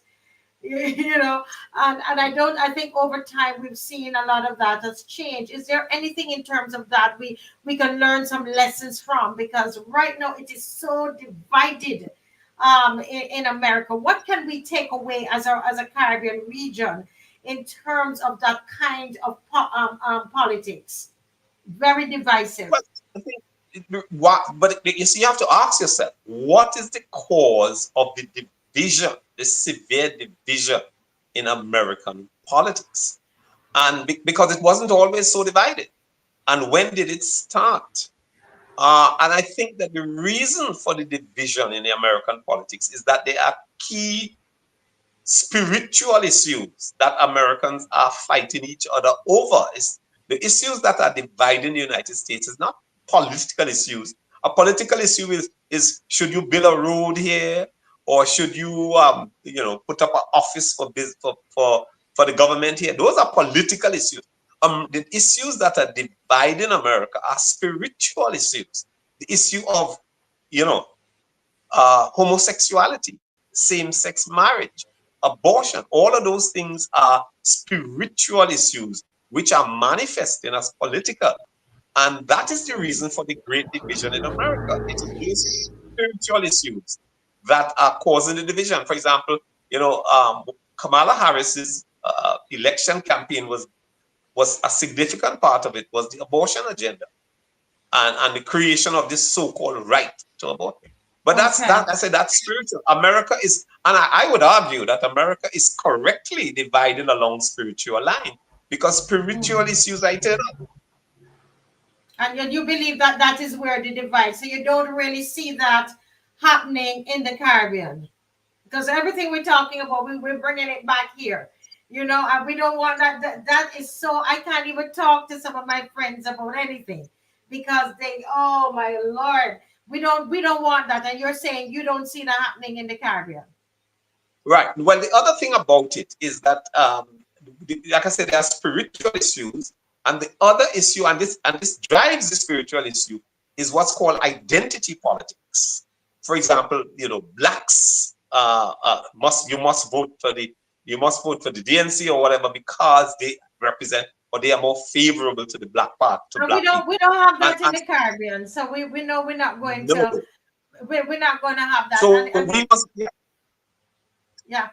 Yes, so I think that we do not have that type of we don't have that identity, what I call identity politics in the Caribbean.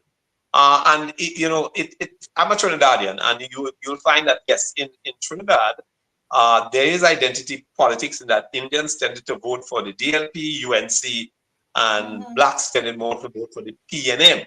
So we did have that identity politics, as it were.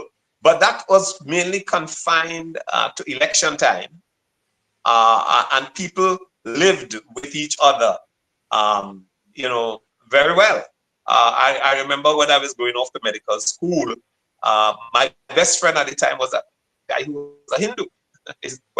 He was Christian, but his grandmother was Hindu, and I remember her, you know, doing things for me and calling me and sending me off and so on. So even though they are different religions and different races, Indians and blacks, there wasn't that spiritual divide, meaning that there was no Hindu was advocating for abortion until birth, or that two men can get married. The Hindus, just like the Christians, accept that marriage is between a man and a woman, and that you know what people did in their personal life.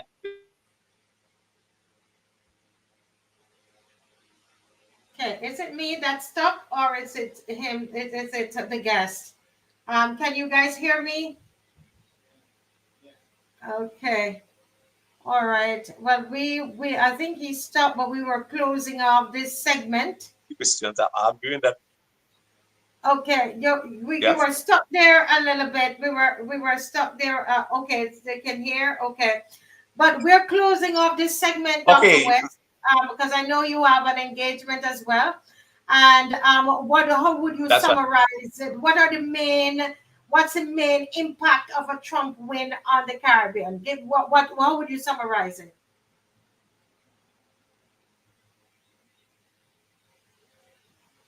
Okay, he's cutting out.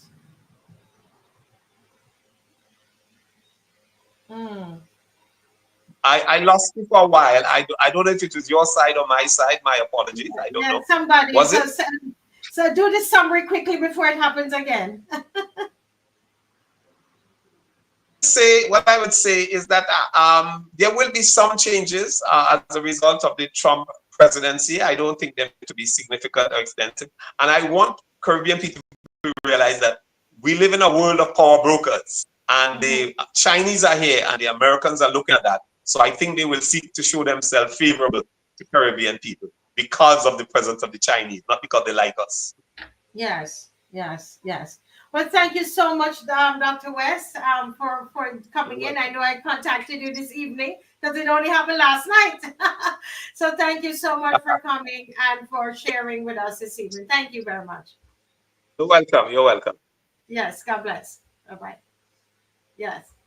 Well, folks, that it's a running discussion. And as I said, it's a saying that America sneeze and the Caribbean will catch a cold. What is the impact of the Trump win on the Caribbean?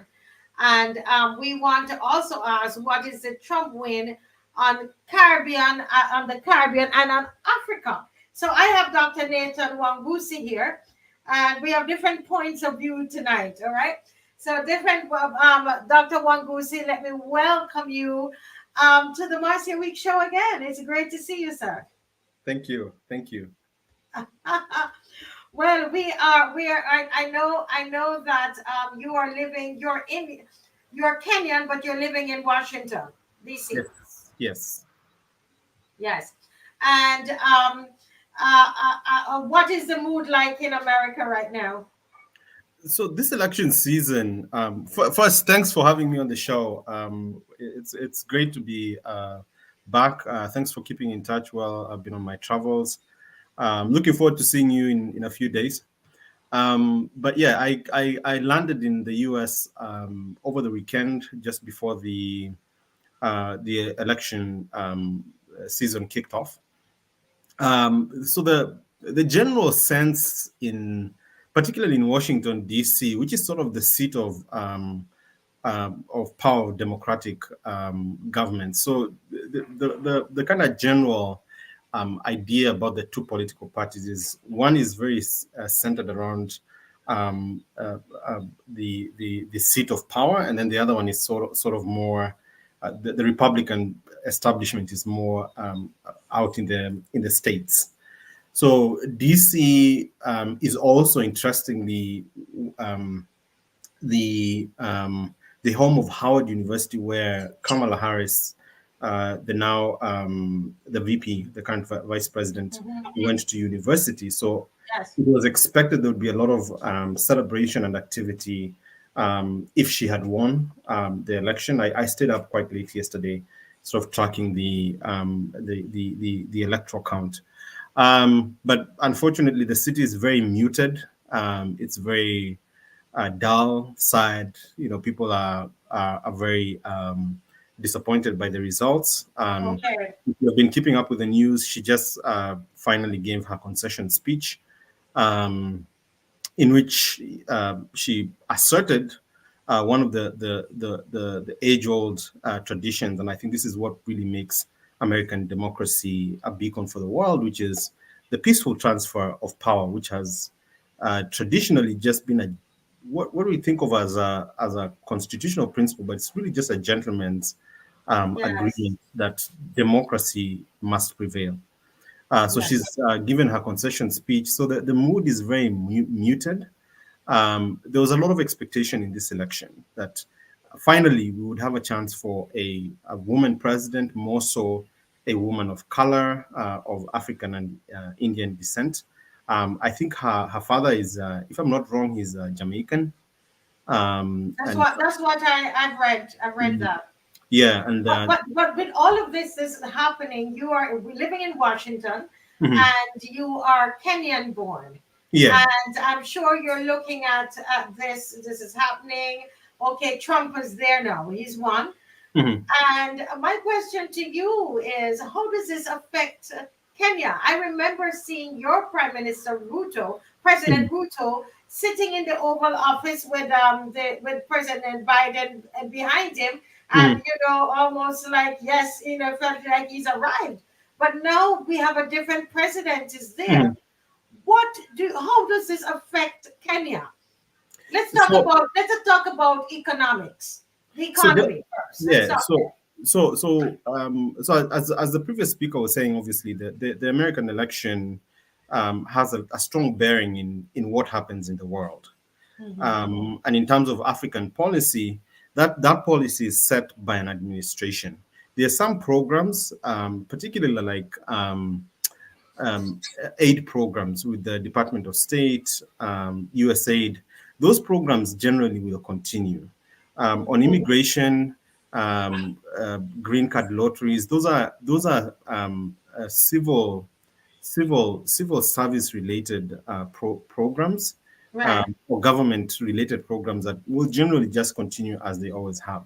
So, for instance, the green card lottery, and I'm just focusing on this as an example because there are many other examples like of programs that are happening all over the world to empower women, to increase immigration into the US that are run by the Department of State. So the green card lottery is actually legislated. So those things that are legislated will really not change. So there's programs like Power Africa, which is legislated. There's programs around like aid and interventions, which are legislated, which will not change, that allocate budgets or certain amounts of money to these types of programs. So Power Africa is a really good example, which is geared at bringing electricity, clean energy, renewable energy to the African continent. So it funds through various mechanisms different programs and projects that are focused on those areas in the continent. So we don't expect generally, like, it's almost like taking a read on the weather. We don't expect the seasons to to necessarily change that much. Yes. What, however, we think will change is the relationship between not just our individual administrations and the US, but also the African Union and the US, and how it's not Explain that to us. First of all, just remind us of what the African Union is, and then talk about what are the changes you see in the relationship between the African Union and the US. Yeah, so the African Union is somewhat the premier organization that represents African interests in the world. So it has membership from all of the African countries, including some Caribbean countries, and it's meant to represent African interests to the world. So it has a Pan-African mission, and it's heavily funded by obviously by African countries, but then there's also strong intervention or a lot of funding from foreign powers, depending on how they want to leverage the continent. So, for instance, the African Union headquarters in Addis was recently renovated by the Chinese government, and that's just a mechanism by which the Chinese government is trying to the Chinese are trying to gain favor with African governments. They have what is called the Belt Road Initiative, which is really a huge infrastructure effort in which the Chinese are trying to pump a lot of resources into building infrastructure in Africa. Yes, that's true. As a counter to that, the U.S. government intervenes in different, funding mechanisms for infrastructure, like Power Africa, and depending on what the Trump administration does in terms of trying to counter Chinese influence, not just globally, but particularly in Africa, which is a greenfield for natural resources, we are going to see some shifts in terms of the relationship between Africa and But let me ask you something, because I mean it's a similar thing that I think Dr. West was speaking about in terms of Chinese the Chinese development, and the US might want to, there's a little competition there for us, and wanted more, they want to basically take over from the Chinese. And it seemed like it's a similar thing with the Chinese, the Belt Road Initiative, that you might have the US come in now with their initiative and so on and so on. But do you really think that Trump is really interested in the development of Africa? I'm just checking, because remember, I used a term on here. He called countries like your country, shithole countries. Shithole countries. Right. So the question is, would Trump really? You're talking about that, but I mean, would Trump really be interested in Africa, though? Of Africa? So I personally have a very unpopular view, and I know this because we get a lot of tongue lashing because of sort of the positions that we've taken with respect to the Trump presidency as opposed to the Biden and now the Harris administration, potentially what was going to be the Harris administration. So Trump is a very complex individual. He's Mm. a highly complex political actor, in that he comes from a very non-traditional political background. He was a very successful businessman for most of his life, and it seems like he just kind of stumbled upon the presidency because he was kind of pissed off about a whole bunch of things, and he came out very aggressively. He had the money, he had the time to just make a lot of noise, and then he became president, and suddenly his cult of personality became a movement, the MAGA movement. Mhm. So I'm saying that because separate from that is a very astute businessman who has been doing business around the world, in Africa, he's been in Saudi Arabia doing infrastructure projects. So he understands business and deal making really, really, really well. He sees most of the world's problems as an opportunity to make a deal. So with that perspective in mind, it doesn't come off to me. I mean, and Trump has been the president already. He was the 44th, 45th president already. So he hasn't, his presidency was not developmentally detrimental to Africa. So, for the African continent, sometimes doing nothing or doing no harm is the better option. So you see the poster behind me. I used to be a field organizer on the Obama campaign in 2008 and 2013. Very, very gung-ho Obama surrogate. However, Obama was really bad for the African continent. He was responsible for the Oh, well, Arab. Obama was bad for Africa. In what way? In Because what ways? there are some people And this, they don't want to hear that no, because oh, they don't want Obama. to hear it. And it's not But just Obama was Obama. isn't Obama father was Kenyan. He And was you're Kenyan, but he's an American president who caused the Arab Spring that caused all sorts of military and civil unrest in the Middle East and Northern Africa. That can't be good for the economy.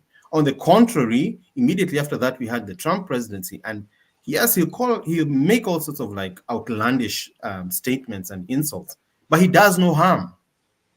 This is the point we've been trying to make. Like, hold a he minute. does No, no, no, no no, harm. no, no. Wait, that is going over my head. So you're saying this Mhm, man that made this pronouncement and called Africa, mhm. degrading terms and so on. You're saying that Africa, as a Kenyan, Yeah, he right? does You're no saying that harm. Africa was doing better when Trump was in power? No, I'm not saying it was doing better. I'm saying Obama intervened. He intervened in the internal affairs of Libya, Tunisia, Ah, Southern Sudan, Sudan, South Sudan, and other countries in Northern Africa. What that did is that it caused the Arab Spring, and the Arab I Spring see, because was this. they're interfering. So you're thinking that Trump is not you though you are a big Obama fan, Yeah, he because you does have no Obama harm. there right behind you, you're Yeah, there. You're saying that you think that Trump will probably leave Africa alone. yeah, he'll make those outlandish. So he does make those outlandish comments. Then on top of that, let me make two other points really quickly. So on top of that, he has sent his ambassadorial or his consular representation in Kenya are very similar people to him. He'll get his kind of cronies, his other, his business colleagues to come and become ambassadors in Kenya. During his years, there was an ambassador who was there, and this guy, all he did was go around the country. He was Swahili speaking. He just seemed to have a lot of fun and show up for embassy events, and he never he offended a few people, but he never really did anything substantive to the So country. he On doesn't the contrary, they don't on the go in and contrary, get let me involved. let me finish. On the contrary, the Mhm. current ambassador Meg Whitman is directly responsible for the intervention in Haiti. So that is consequential, right? Mm. That is consequential. She has supported the Ruto regime in different ways. When there was a protest, young people were being killed. She didn't say anything. The U.S. government um, position, therefore, through its ambassador, through its representation, was therefore pro-Ruto. So what I'm trying to say here is, Trump comes off as sort of the buffoon of the world, right? And so do his surrogates. But they're harmless. They do nothing. As opposed to the democratic establishment who come in, intervene, and cause all sorts of other social and economic problems. The other thing I want to, two things I want to mention is the sort of the more global perspective here is Trump comes into office in 2017 when the entire world, the entire Middle East is on fire. Afghanistan is at war. Iran, Iraq are just coming out of another war. And then he looks at that as an opportunity to deal make in the Middle East. So he comes up with this Abrahamic Accord, and he actually taps into a lot of his business contacts in the Middle East to pull this intervention, peace deal between the Arab world and Israel. And Yes. for the time he was the president, there was peace and stability. Then immediately he leaves the presidency, the place lights up. Then in the Eastern European theater, same thing. So he praises Putin as one of his icons, and Putin does nothing. He looks at him as a potential ally and tries to work with him. But then immediately he leaves, the Eastern European theater lights up into a war. Now these wars they're not non-consequential, because Ukraine, Russia, these are the biggest grain producers in the world. So a war in the Middle East causes problems with the challenges with the oil prices. A war in Eastern Europe causes problems not just with gas prices, oil prices, but also causes a problem with grain prices, which then trickles down to African countries. Then we have a recession. So Trump is he's a very unlikable individual. He's a very obnoxious, offensive individual, but his insults only do emotional damage to the world, right? To people of color. And the same story, you hear the same narrative here, that Trump may be offensive, abrasive, but he does no harm. As opposed to the Democratic Interesting. establishment, who are very suave, very kind of measured and intelligent about what they say, but what they do does a lot of harm, not just to America, to minorities, but also to the world. Wow, very. I mean, it's a very interesting. I did not see the connection with Mhm. Obama and the Arab Spring. I didn't, and the Africa Mhm. Spring. I didn't see that connection. It's. I mean, I'm always learning something here. And one would think that it would be difficult.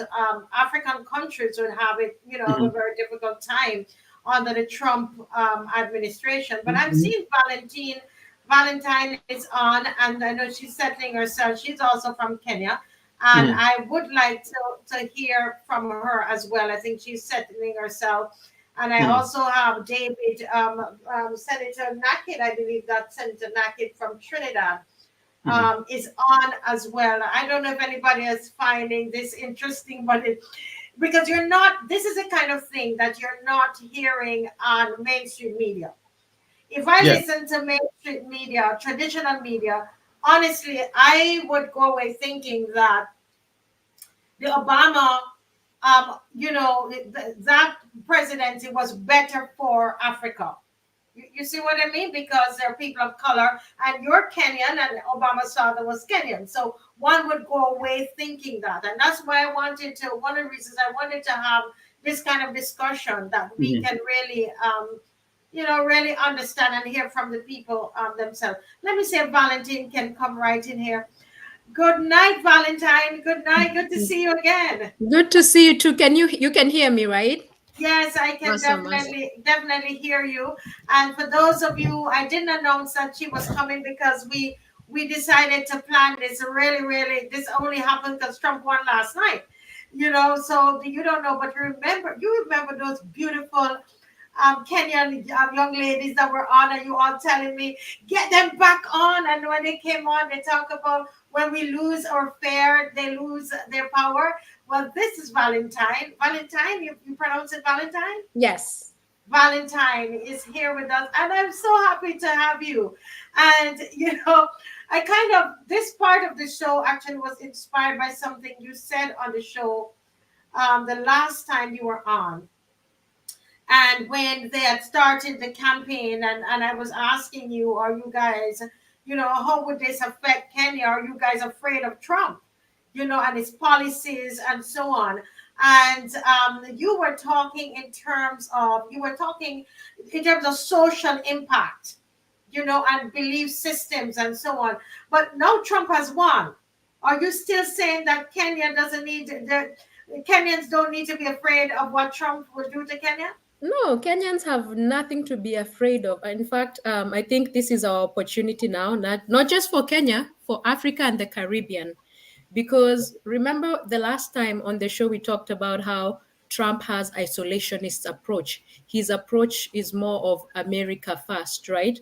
So this is a good thing because when Joe Biden, when Ruto came, the Kenyan president came to America, Kenya was designated a non-NATO ally. Mm-hmm. Trump has been wanting for years to get America out of NATO. So if he does this, there's a high probability that this non-NATO designation that Kenya was given by the Biden administration can be revoked. What does this mean for Haiti?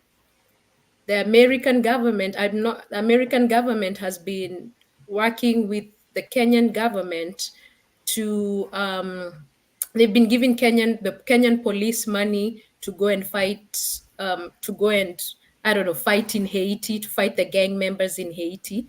So Yes. there could be a probability that um, the funding might be cut.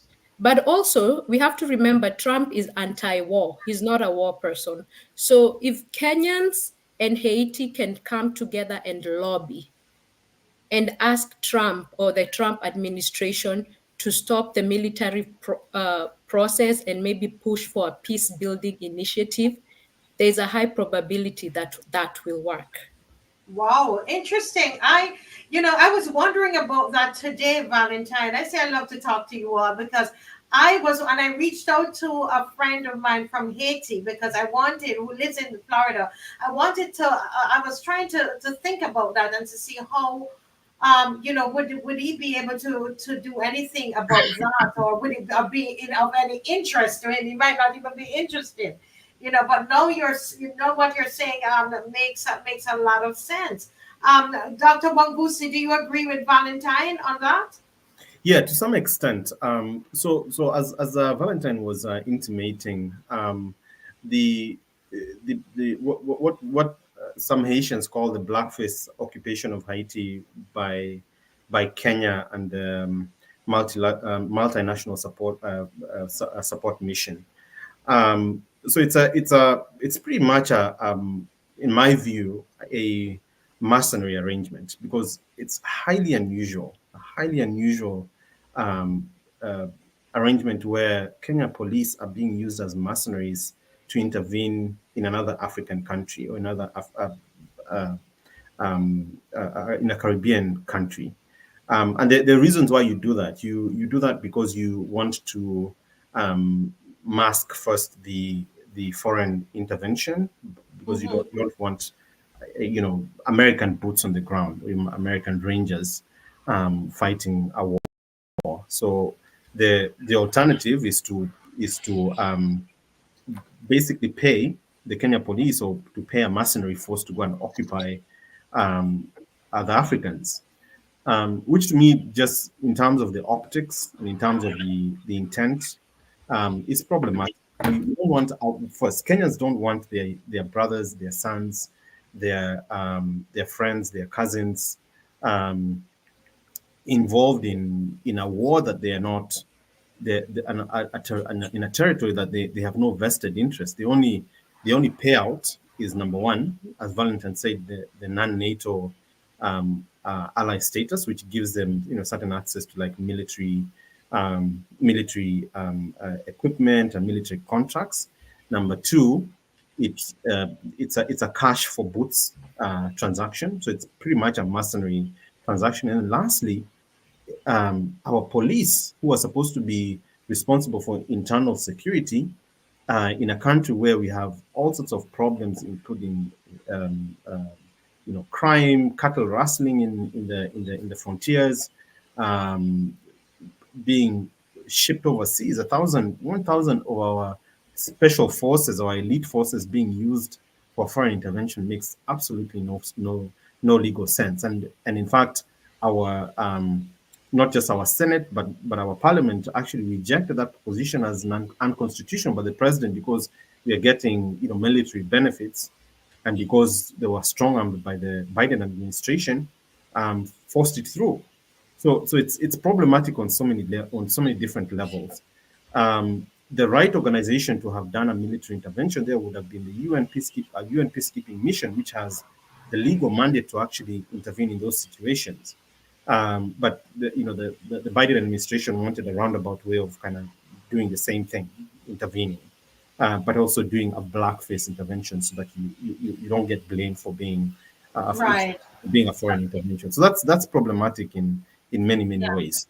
Yeah. So Yes, that is I something. do agree. I do agree that, because it's one of those cases of an administration making a tactical decision about a military intervention in a border state. So Haiti is very close enough that it's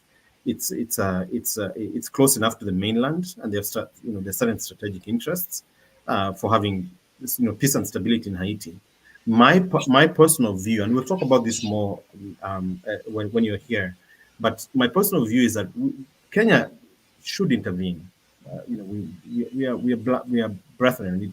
It's a problem if one African country or an African country has instability, because that's a problem for all of us. However, the intervention should have been a peacekeeping mission, and peacekeeping here not having boots on the ground, but having diplomats and civil society groups coming in to get Haitians to talk. This is a Haitian. These people who we are calling gang members are Haitians. They're not they're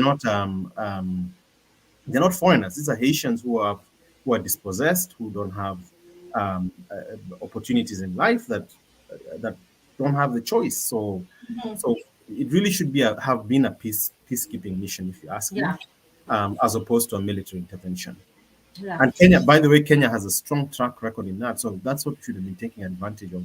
We've had peacekeeping interventions in Somalia, in Congo, in Chad, in northern Uganda, and this is something Kenyans are particularly good at, and we could have taken advantage of that opportunity. That's the position that I have taken. It's a position I've also spoken to, the opposition parties in Kenya, our minority leader and certain senators in Kenya, who have kind of made the point to them that we really need to take a counter position to what the government has done. Yeah. But Valentine, in terms of, you said that Trump is an isolationist, and so in terms of the Kenya developing on their own, and you made a point when you were here last. You said that it might you guys might just be able to develop, because your own identity, develop your own infrastructure, your own. Can you expand on that a bit more? Yeah, I mean, over the years, we've seen like the interference of the Americans in Africa and the Caribbean, right? Especially under the Democrats, mostly. Not to say Republicans haven't done it, but mostly under the Democrats, where the Democrats are always like trying to go to the outside world so that they can make money for America. Mm-hmm. But Trump is different, right? He wants to make money in America for Americans and then maybe sell whatever they have outside. Just like with mining, right? Like Trump is all about, yeah, we want to be an energy superpower. We want to have fracking, right? The Democrats want to come to exploit Congo as much as they can. They want to sponsor these globalists. And like example, maybe I might be going a little bit too far on this, and sorry, I'm digressing, but it relates. I was thinking about Bill Gates today, Yes. and I was thinking about how he's being tried in the Netherlands, and I was thinking about all these agendas Bill Gates has been pushing in Africa, Mm-hmm. and how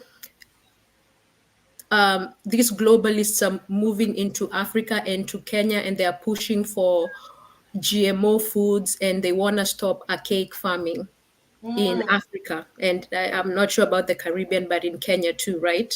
And now Bill Gates is being tried in the Netherlands. Trump doesn't like Bill Gates. Mm. Okay, I know it's far-fetched, but what does this mean for Africa in terms of globalists in that kind of approach where they push for these things that don't quite make sense?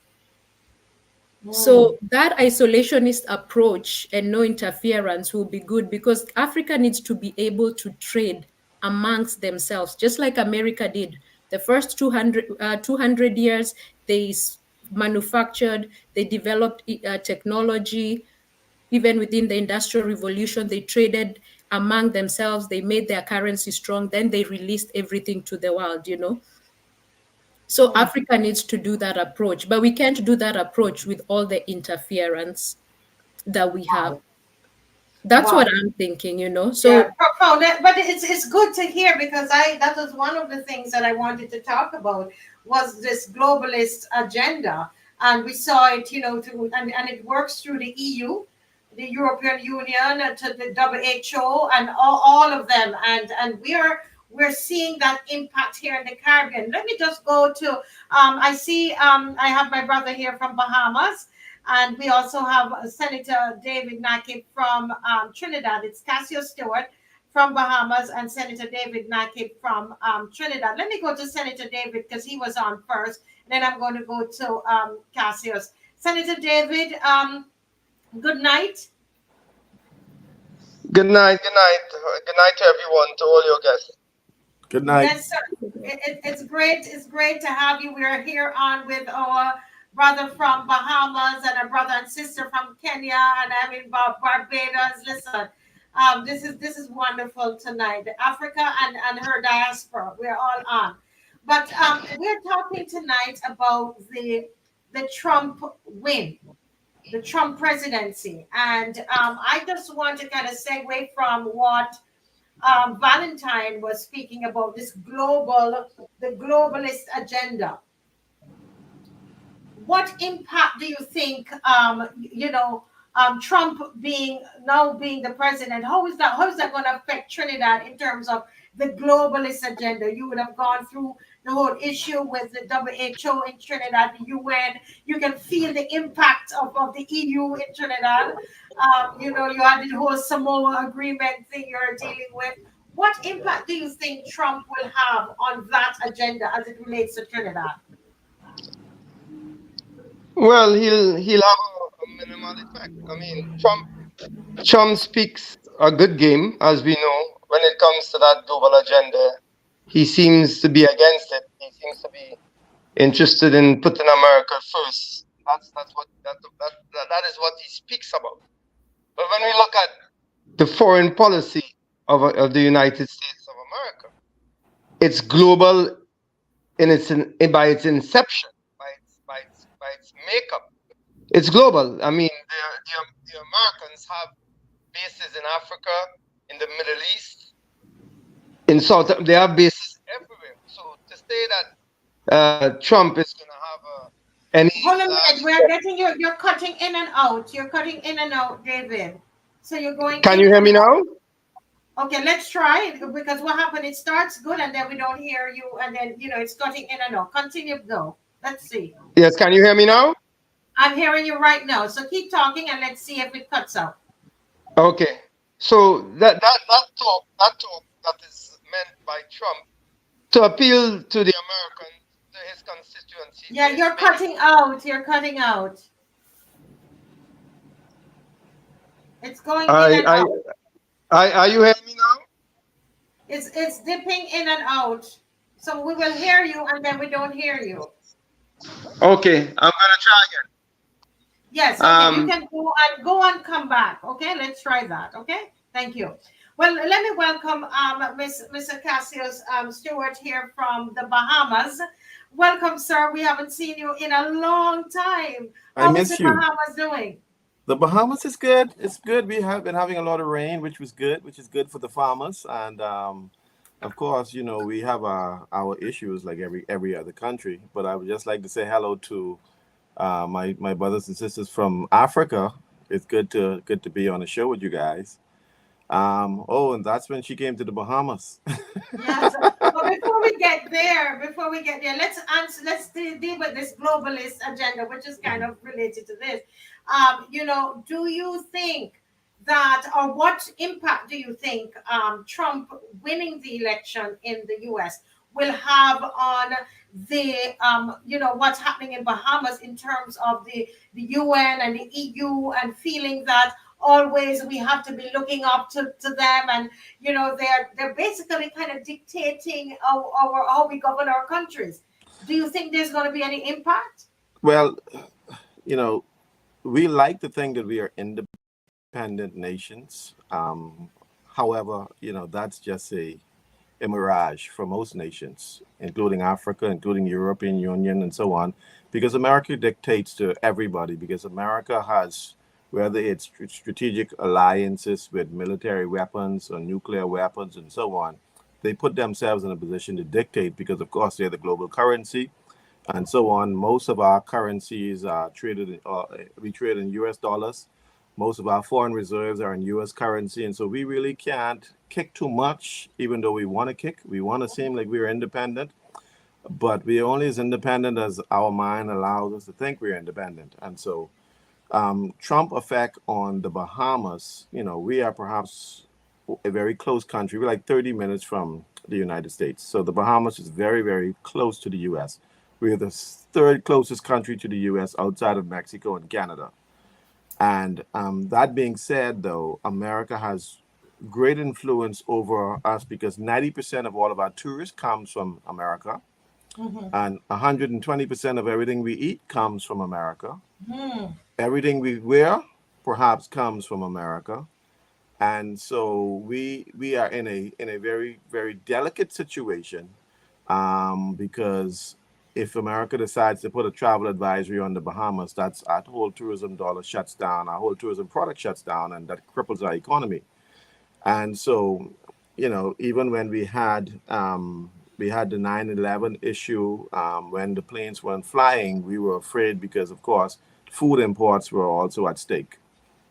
With COVID-19, we're looking at agricultural products coming in were also at stake because nothing was moving. And so we have to, like most countries, we have to find a way to become less dependent on America for food products and begin to grow our own food products like we did before. Same as Africa, same as other Caribbean nations. When it comes to products like tourism and financial services and so on, the world is interconnected. We need players to come from around the world. We need Africans to come to the Bahamas, and we need to go to Africa, and that's where we have exchange in currency so that our economy can feel it.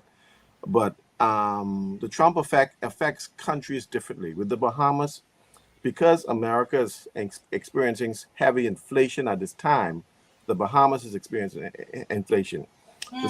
The University of the West Indies just released a study 2 days ago that the average income home in the Bahamas have to earn $10,200 a month to be considered middle class. 10,000 US dollars now, because we 1-to-1 with the US.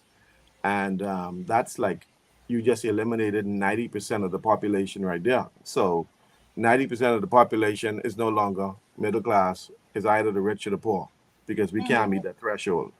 And that's because prices in America are very high. 1 gallon of gas in the Bahamas and some islands is like $7 a gallon. I mean, y'all may use liters, we use gallons. In the island where I'm at is about $6 a gallon, which is very, very expensive. And so the cost of living, so when you're having the cost of fuel so high coming out of America to the Bahamas, then we have to now pass that on to our consumers.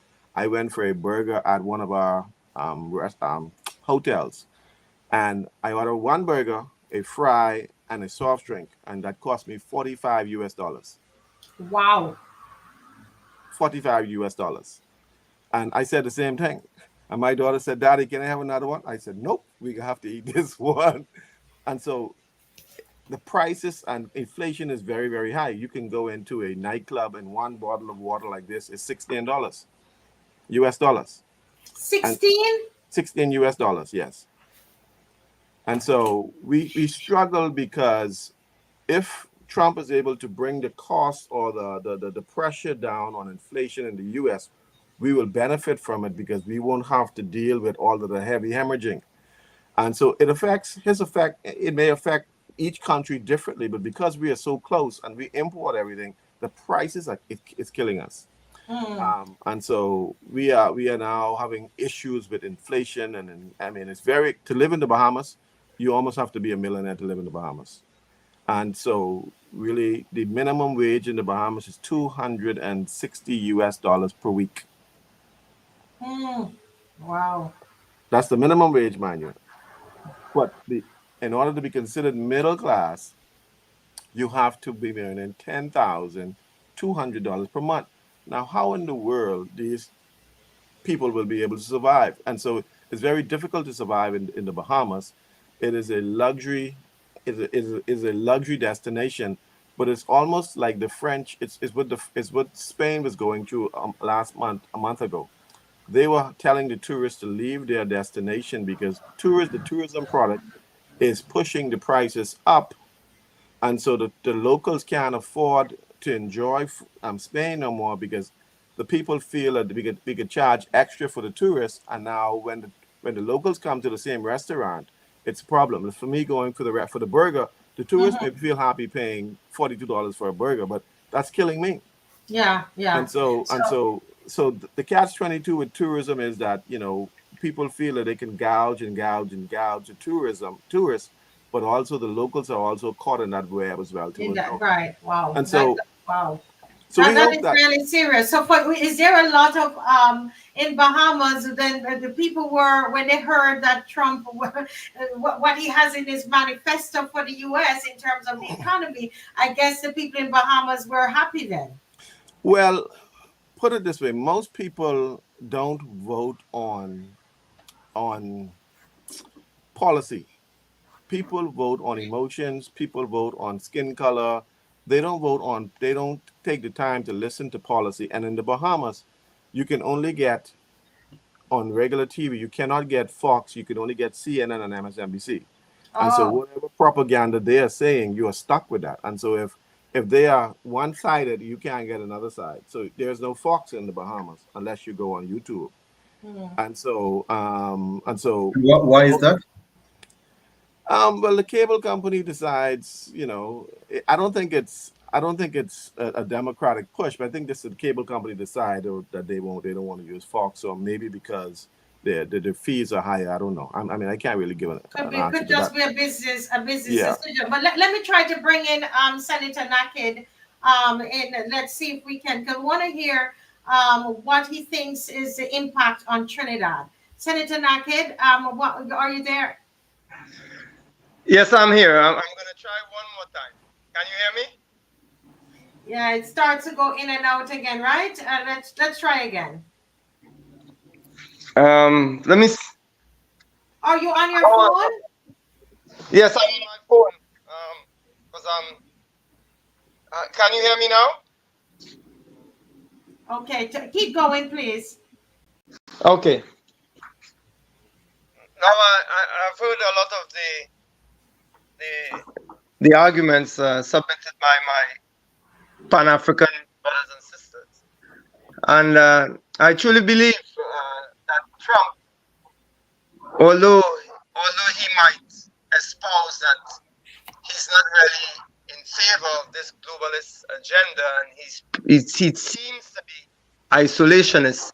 If we look at the facts of American foreign policy, there remains a lot of U.S. bases all around the world, including Africa, the Middle East, and Europe. And in fact, the encroachment into Russia is what has caused the binding. So we would love to hear you. It's really not working out tonight. I will have to schedule again and see if we could use a laptop the next time, because we really... Yes, we'll do that. Thank you, Marcel. Yes, I'm so sorry, Senator Naked. Really wanted to hear his viewpoint, to hear what Trinidad is saying about it. But you're listening to this, Valentine. You live in Washington, and you're hearing Cassius, Dr. Cassius Stewart, speaking about Bahamas and how their economic situation is basically tied to America, very connected, directly related. What are your thoughts on that? Well, it's really sad, and it discourages you from wanting to go to the Bahamas. No, come to the Bahamas. We We will need you to come, come. you know, I need you to we come. will find the money, but Okay.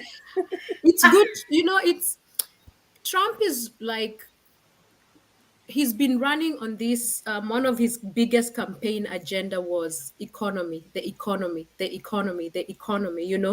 Reducing or lowering taxes. So if taxes get lowered for us here in the United States, obviously directly impacts Bahamas, but also if taxes get lowered for us here in the United States, what does that mean? When people have more money in their pocket, that means more money they can spend, right? So that means if I can have an extra $1,000, I can say, you know what, I'm gonna go to the Bahamas and I can build a business in the Bahamas, and or in just an example, or in Barbados, and I can hire more people in Barbados to get more money. So the money is gonna go back to the people. But if the taxes are higher, like what we've been experiencing, we're not sending that much money at home like we used to. Yes, we are sending, but it's not the same. Because I Right. remember during Trump's era, and I'm not saying in any way that the Republicans are like the best when it comes to the economy. In fact, they're one of the largest spenders. Earmarks. When you look at the earmarks, they spend more than the Democrats. But we are talking about Trump specifically during his tenure and his goals. So in 2020, 2019, I think I used to pay like $25 for my gas, and now I'm paying like $50 for my gas. So I used to fill up my car for like $100, right? Now I'm filling up my car for maybe $200 a month. So that $100 that I could have spent into the Kenyan economy, I don't have it anymore. Mm. So I get what our brother is saying about the Bahamas. And Yeah. to answer what the senator is saying, I get what the senator is saying. He's saying that America has bases everywhere. Yeah, that's not going to change. The only difference now is having a Trump tenure. What does that mean? How is he going to use his foreign powers? For example, let's say on a trade perspective, right? When Trump was president, he had this act. It was called the Build Act, and there was another one called Prosper Africa Act. I think, yeah, initiative, right? And he had many other schemes for Africa. And how these schemes or initiatives worked were he was giving American companies money to invest in Africa.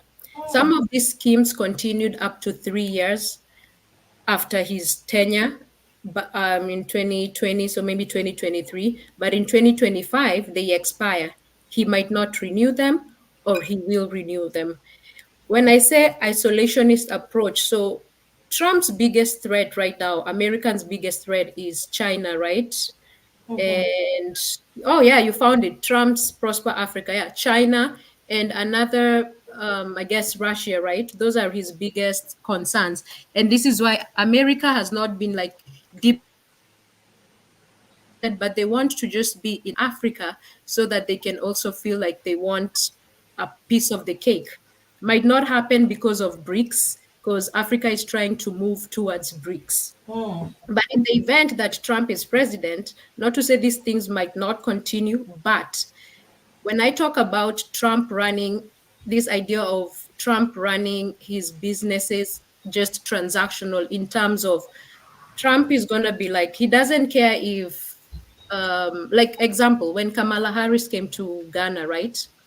And she wanted to sanction Ghana because they didn't what is this thing? Ghana didn't legalize. They were pushing for the legalization of LGBTQ. So when Oh. Trump comes to Africa, he's not gonna push that. Is what do you give me? What do I give you? Mhm. It's not human rights, reproductive rights. And another thing Africa might need to embrace themselves now that Trump is president, foreign aid is going to be cut, whether it's foreign aid for HIV, foreign aid for, I don't know, reproductive health, any type of foreign aid, there's a likelihood that that's going to be cut.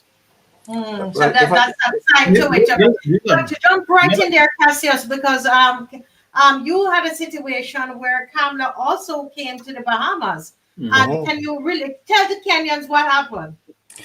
she came to the Bahamas and they staged this LGBT guy at the airport. He had on a dress with panties and makeup on. And she came to him and she said, "Oh, you know, I came here to support you." Now, considering the Bahamas has, crime problem, we still have issues with health, we have issues in education. The only thing she decided to come to the Bahamas for is to deal with the LGBTQ.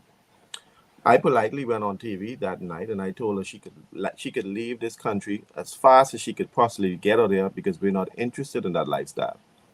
Because we are not in the Bahamas. We set a precedent, and we've been fighting for our rights to understand that we're not interested in the LGBTQ movement. We're not interested in the lifestyle. If people want to do that, then that's fine. No, but we are not going to sanction that as a nation.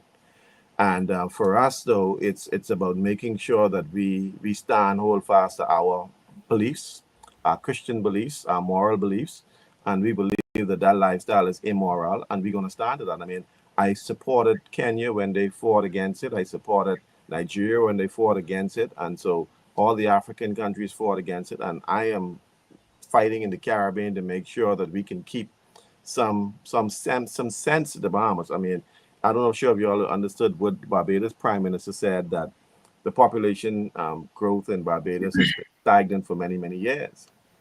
And the issue is you cannot promote homosexuality on one hand and then ask for population growth on the other hand. It doesn't work that way. In order for population to grow, you need one man and a woman to come together to make children. But if you have a man and a man or a woman and a woman, there's no growth. There's death. And so, we have to be, pragmatic and sensible in our approach. And all of that pride garbage is foolishness to me. I mean, I don't make no apologies about it. And Marcia knows my position. I've been fighting this around the world. And so for me, it's about, what is pragmatic and what is sensible. If we want to grow our countries, we want to grow our economy, we need people. The only way to have people is for families to come together to have children. Those children grow up and they have children. And that's how you grow a country. But if everybody decide one day to turn into a man and a man and a woman and a woman, life ceases to exist on planet Earth. And we can't afford that. And so that agenda is something that we don't believe in. And this is why with the Trump agenda, I just wanted to touch what you were talking about Trump agenda with Africa. Africa is the fastest growing continent in the world. Africa has more young people than any other continent in the world. That's why China is investing heavy in Africa right now. And America will not pass that up. Donald Trump will be a fool if he bypass Africa, because you have to begin to plant American companies in Africa now to be able to benefit in the next 10, 15 years, because when Africa explodes, they want to be in a position to be there. And so I know for sure as a businessman that also as a politician, I am very much interested in eyeing Africa for the Bahamas to be able to plant Bahamian businesses in Africa, and vice versa. Now we had one of the largest conference about a month ago where all of the leaders from Africa came to the Bahamas, and we had some cross-pollination of businesses and so on, which is very good. Africa XM Bank was here as well too. And so with that being said, though, I do believe that the investment in Africa will continue because Africa is positioned to be one of the greatest continents in the next 15, 20 years. We just need to make sure focus on the human capital, and we have to make sure strengthen the human capital, sharpen the human capital so that those young people who are growing up be able to take advantage of the opportunity. See, it's one thing having opportunity, it's another thing taking advantage of those opportunities. And so we need to make sure that the young Africans are prepared and trained to be able to take advantage once the explosion happens, because the revival of money will come to Africa. It's whether or not Africans are ready to take advantage of it. Yeah. Wow. Yeah, Excellent. Excellent. Go ahead, Dr. yeah, Nathan. yeah, I just wanted to echo a couple of things you said, but also reflect on kind of what the general Kenyan view on not just human rights, but also LGBTQ rights. So, Kenyans are we are relatively, and just if your that perspective you've given is the general Bahamian view, Kenyans are a lot more liberal in that respect. However, the point of view is, we have much bigger problems to worry about, to be quite honest with you, than who you sleep with or who you love and who you choose to consort with. We generally are not a country where people who choose to have same-sex relationships are persecuted, but that's not going to be on the front page news. Nobody really thinks about it that way. We're not as bad as places like Uganda, where there's actually legislation and prosecution. Our constitution also specifically says that marriage is between a man and a woman, and the foundation not just of African culture but also of our religious backgrounds, both Christian, Islamic. We have Jewish communities and Hindu communities, that the basis of society is the family, as our brother is saying. So on that much, I agree. I think the difference here is that we just don't. It's just really not a priority, and it's very misplaced if a whole vice president comes all the way for a state visit to Kenya, to Bahamas, in a country where, as you're saying, inflation is going out the roof. Like there's problems of poverty. There's low. There's no access to education. Literacy is high, and the first thing you start to talk about is about, like, gay rights. I think that's just a lack of sort of foresight, but also a lack of understanding sort of what is important to the African continent. I want to say this, and this is a really good opportunity to bring to bear the relationship between the Caribbean, or what I think of as the motherland, and as Africans in the diaspora.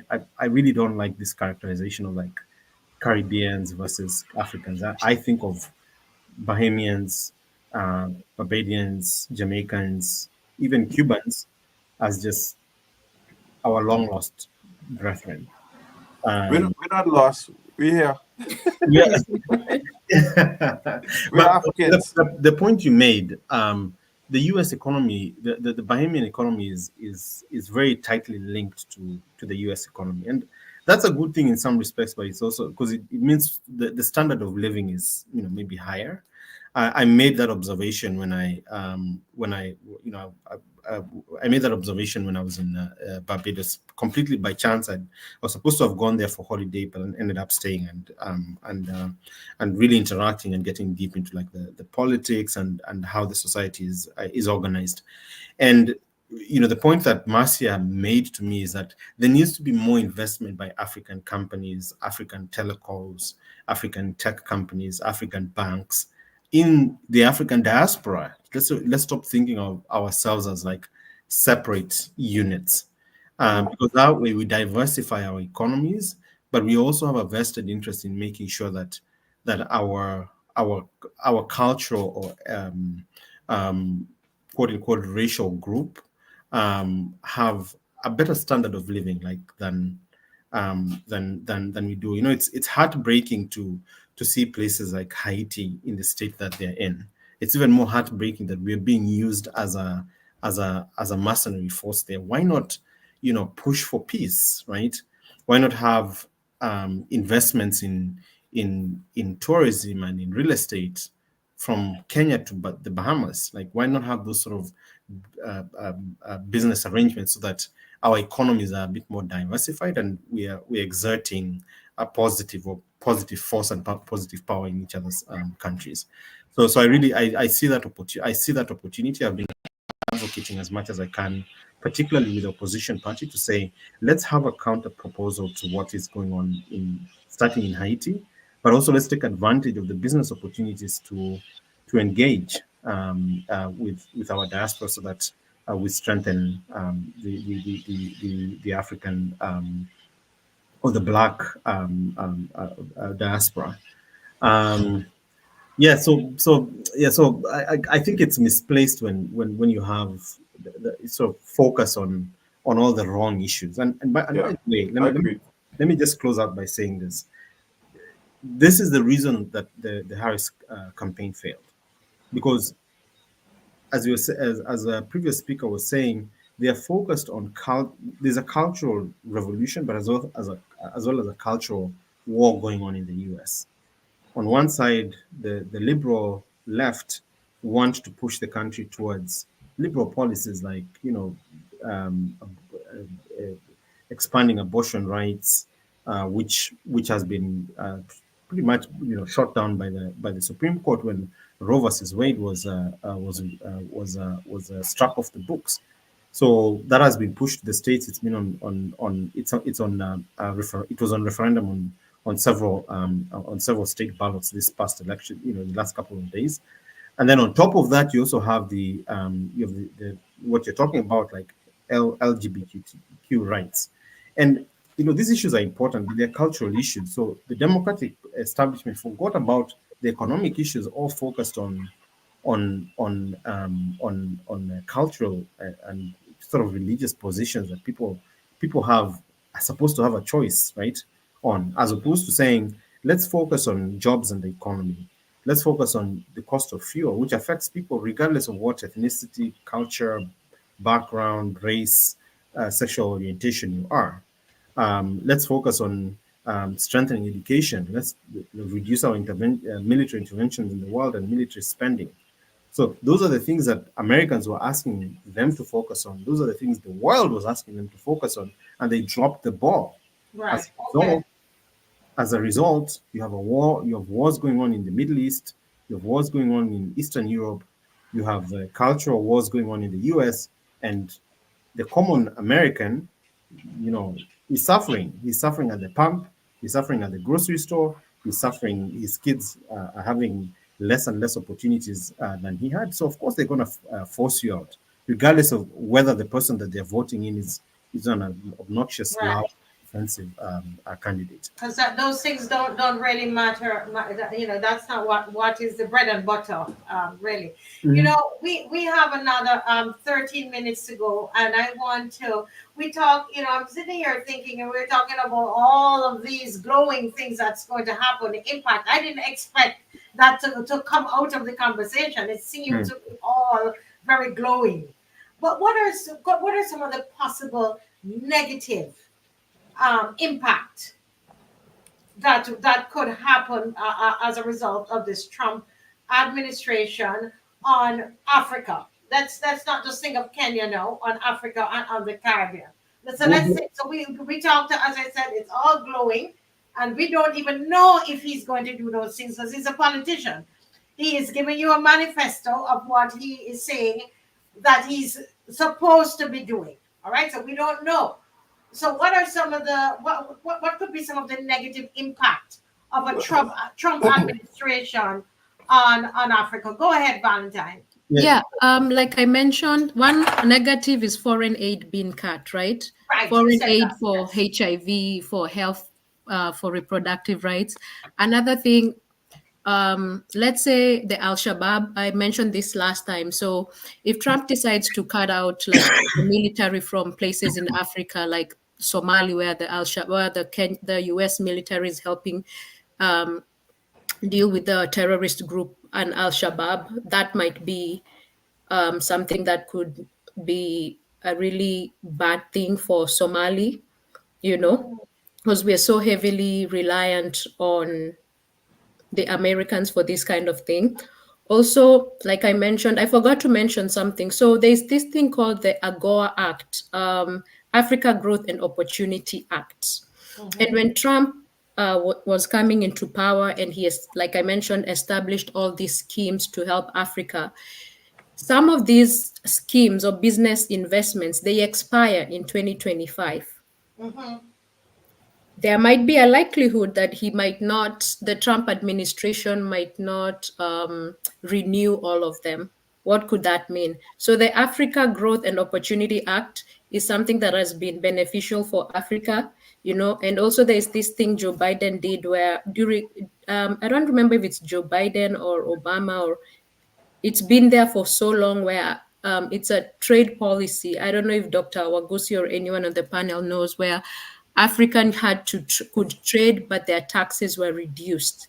I don't remember what it's called. That's under AGOA. That's under AGOA as well. So you see, that might be particular products for manufacturing. Oh, okay, yeah, that might be impacted as well. Hmm.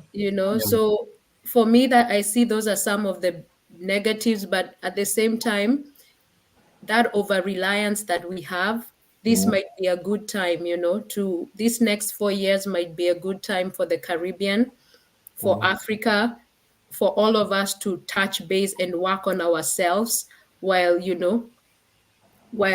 Trump is focusing so much on the American economy. This will Yeah. be a good time to re-strategize with BRICS when there is less interference, because after that, we don't know what is going to happen. Yeah, and I think what you're saying generally is, isolationist policies do a couple of things. So, there's economic isolation where you kind of get, your hands off as to interventions in economic interventions in other parts of the world. Then on top of that, you have military isolation. The examples which you're giving, which is saying, hey, we're not going to send our troops overseas for neither peacekeeping missions or for strategic interventions for resources or whatever else those interests are, or global interests. Political isolationism, which is cultural isolationism, where you're saying we don't really care about democracy in the world. We're focused on American problems first. And America's influence is so profound. It's so profound in the world that any slight change in policy causes a ripple effect. We were talking about, the Arab Spring and the fact that and I just saw one of our guests here said, when Trump against it was Biden, but when he withdrew troops from Afghanistan, that power vacuum was filled in by the Taliban. So Yeah. America's influence in the world is needed, but it needs to be moderated. Trump's approach is a bit more on the extreme of completely withdrawing Americans' influence in the world, and you do that in small nations, or you do that in volatile parts of the world, or I guess what you call emerging economies. Just a slight intervention like that has a disproportionate impact, whether that's military or economic. So AGOA is actually a really good example. One of the provisions of AGOA is, and this is not something that's positive, but one of the provisions of AGOA is in textiles, U.S. There's a particular U.S. lobby which transports secondhand clothes to pretty much around the world. So any African country that subscribes to AGOA is required to allow U.S. imports of used clothes and household goods. So we call it mitumba. Valentin can very competently explain what that is. So our textile market is heavily flooded by U.S. Used clothes. So as a result, we can't manufacture. So we don't manufacture shoes, we don't manufacture boots, we don't manufacture shirts, jeans, and then the manufacturing that's going on for the benefit for African companies is a few big sweatshops owned by oligarchs in Kenya are then allowed to import like jeans and t-shirts. There's a couple like hoodies to American stores. So those are the provisions for AGOA. So the negotiation is not being done on a fair plane because those items are not even sold in Kenya. So I can't buy Kenyan made jeans in Kenya. I can buy Kenyan made jeans in the US, in Macy's, for example. Okay. I can't buy In fact, yeah, in jeans, fact, just to add, Kenya used to be in the early, just after independence, used to be one of the biggest manufacturers of textile until the second-hand clothes came in. yeah, and And that, that was a And then result. all of that, all It of was that a change. direct result That's of- interesting. yeah, yeah, then a few years ago, the Kenyan government, I think it was in like But 2006. right, just one more minute on that because I have to get to Dr. Stewart. But it's so interesting what you're saying about being a manufacturer of textiles and now with the secondhand clothes. But just finish off that Yeah, comment. yeah. So I think the general point I'm making is that the Kenyan government actually a few years ago tried to pull out of that provision of AGOA or renegotiate. But when that happened, then U.S. lobbyists pushed back, and we had to capitulate and stop building out our textile manufacturing. So whether it's a good thing or a bad thing depends on what the Trump administration does with AGOA. If it expires, then it gives opportunities for in that industrial growth. AGOA is very similar to NAFTA. The framework is very similar, where it's preferential to American companies. So if economic isolationism comes into play, then it's an opportunity for us. But then if not, then it keeps us sort of in the status quo. And that's why you have the situation you have that in the Bahamas and other parts of the world where their growth is constrained.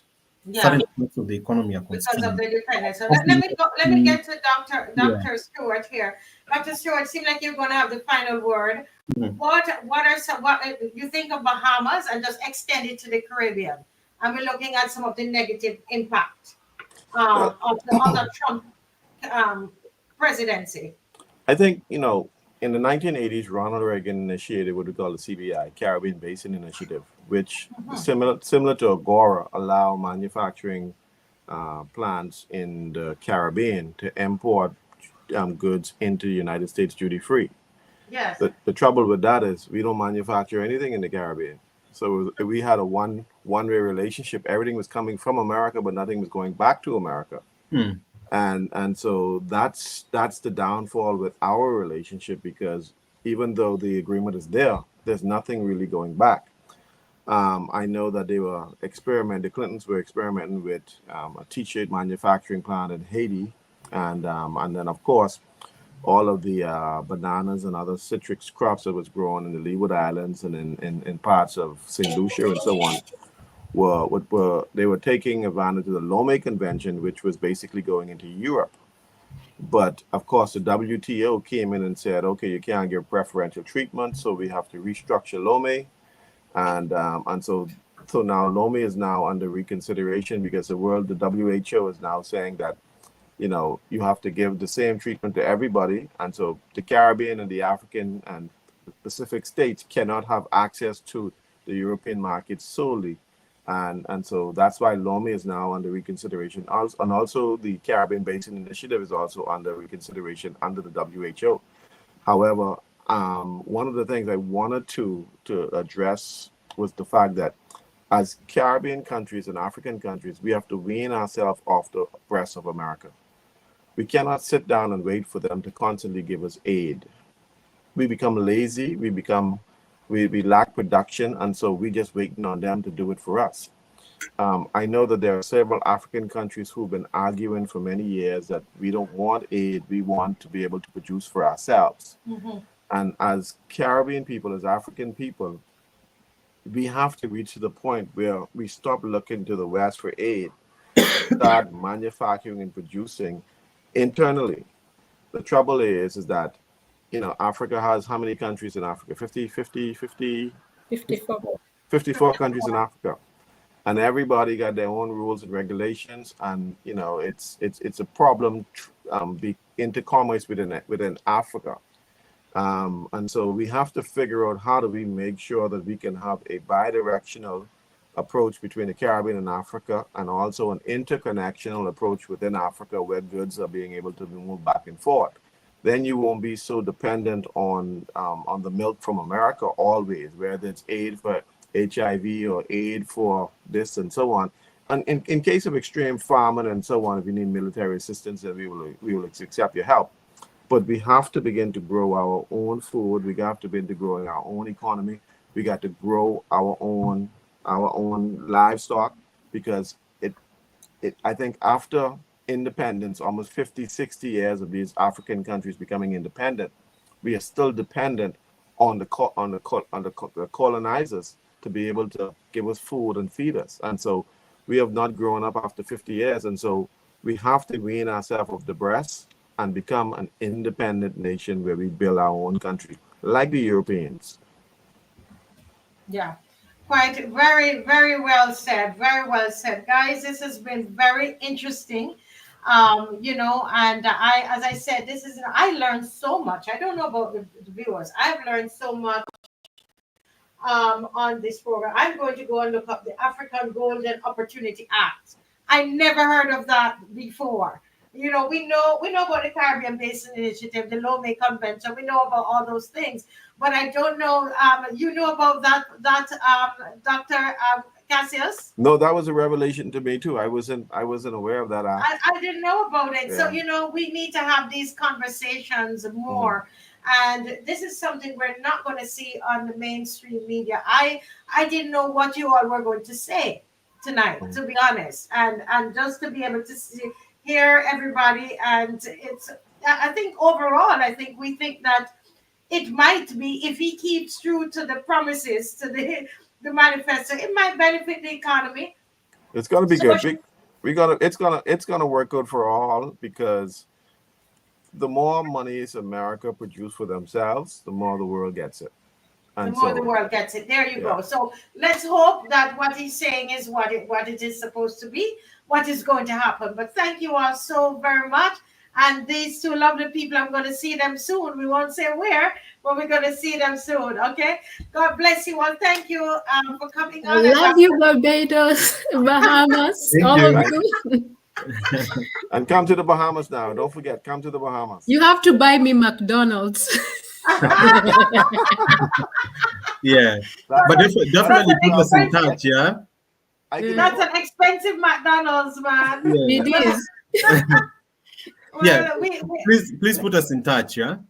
Yes, okay, yes, I will. I definitely will. When I get off here, I'm gonna connect to you. I was thinking the same thing. We have to definitely connect. Okay. But right, great job, guys. Wonderful. Thank you, Dr. Wangusi. Thank you so much. God bless. Bye-bye. Yes, God bless you. God bless you, Cassius, Dr. Cassius.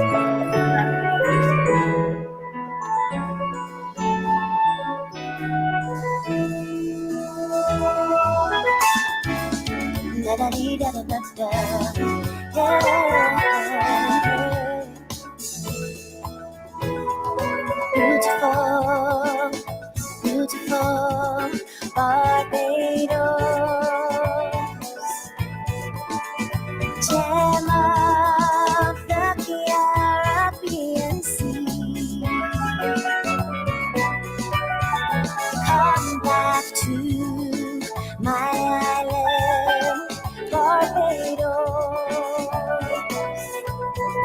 Come back to my island and me.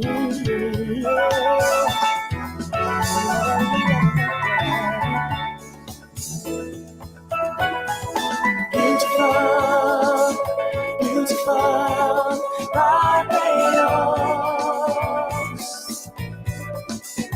gem of the Caribbean Sea. Come back to my island, Barbados. Come back to my island and please come back where the night winds are blowing. Please come back to the surf and the sea. You'll find rest, you'll find peace.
Wow, that's awesome. Good night, Barbados. Good night. Happy Independence, folks. And we see you again on Friday night. Okay? God bless you.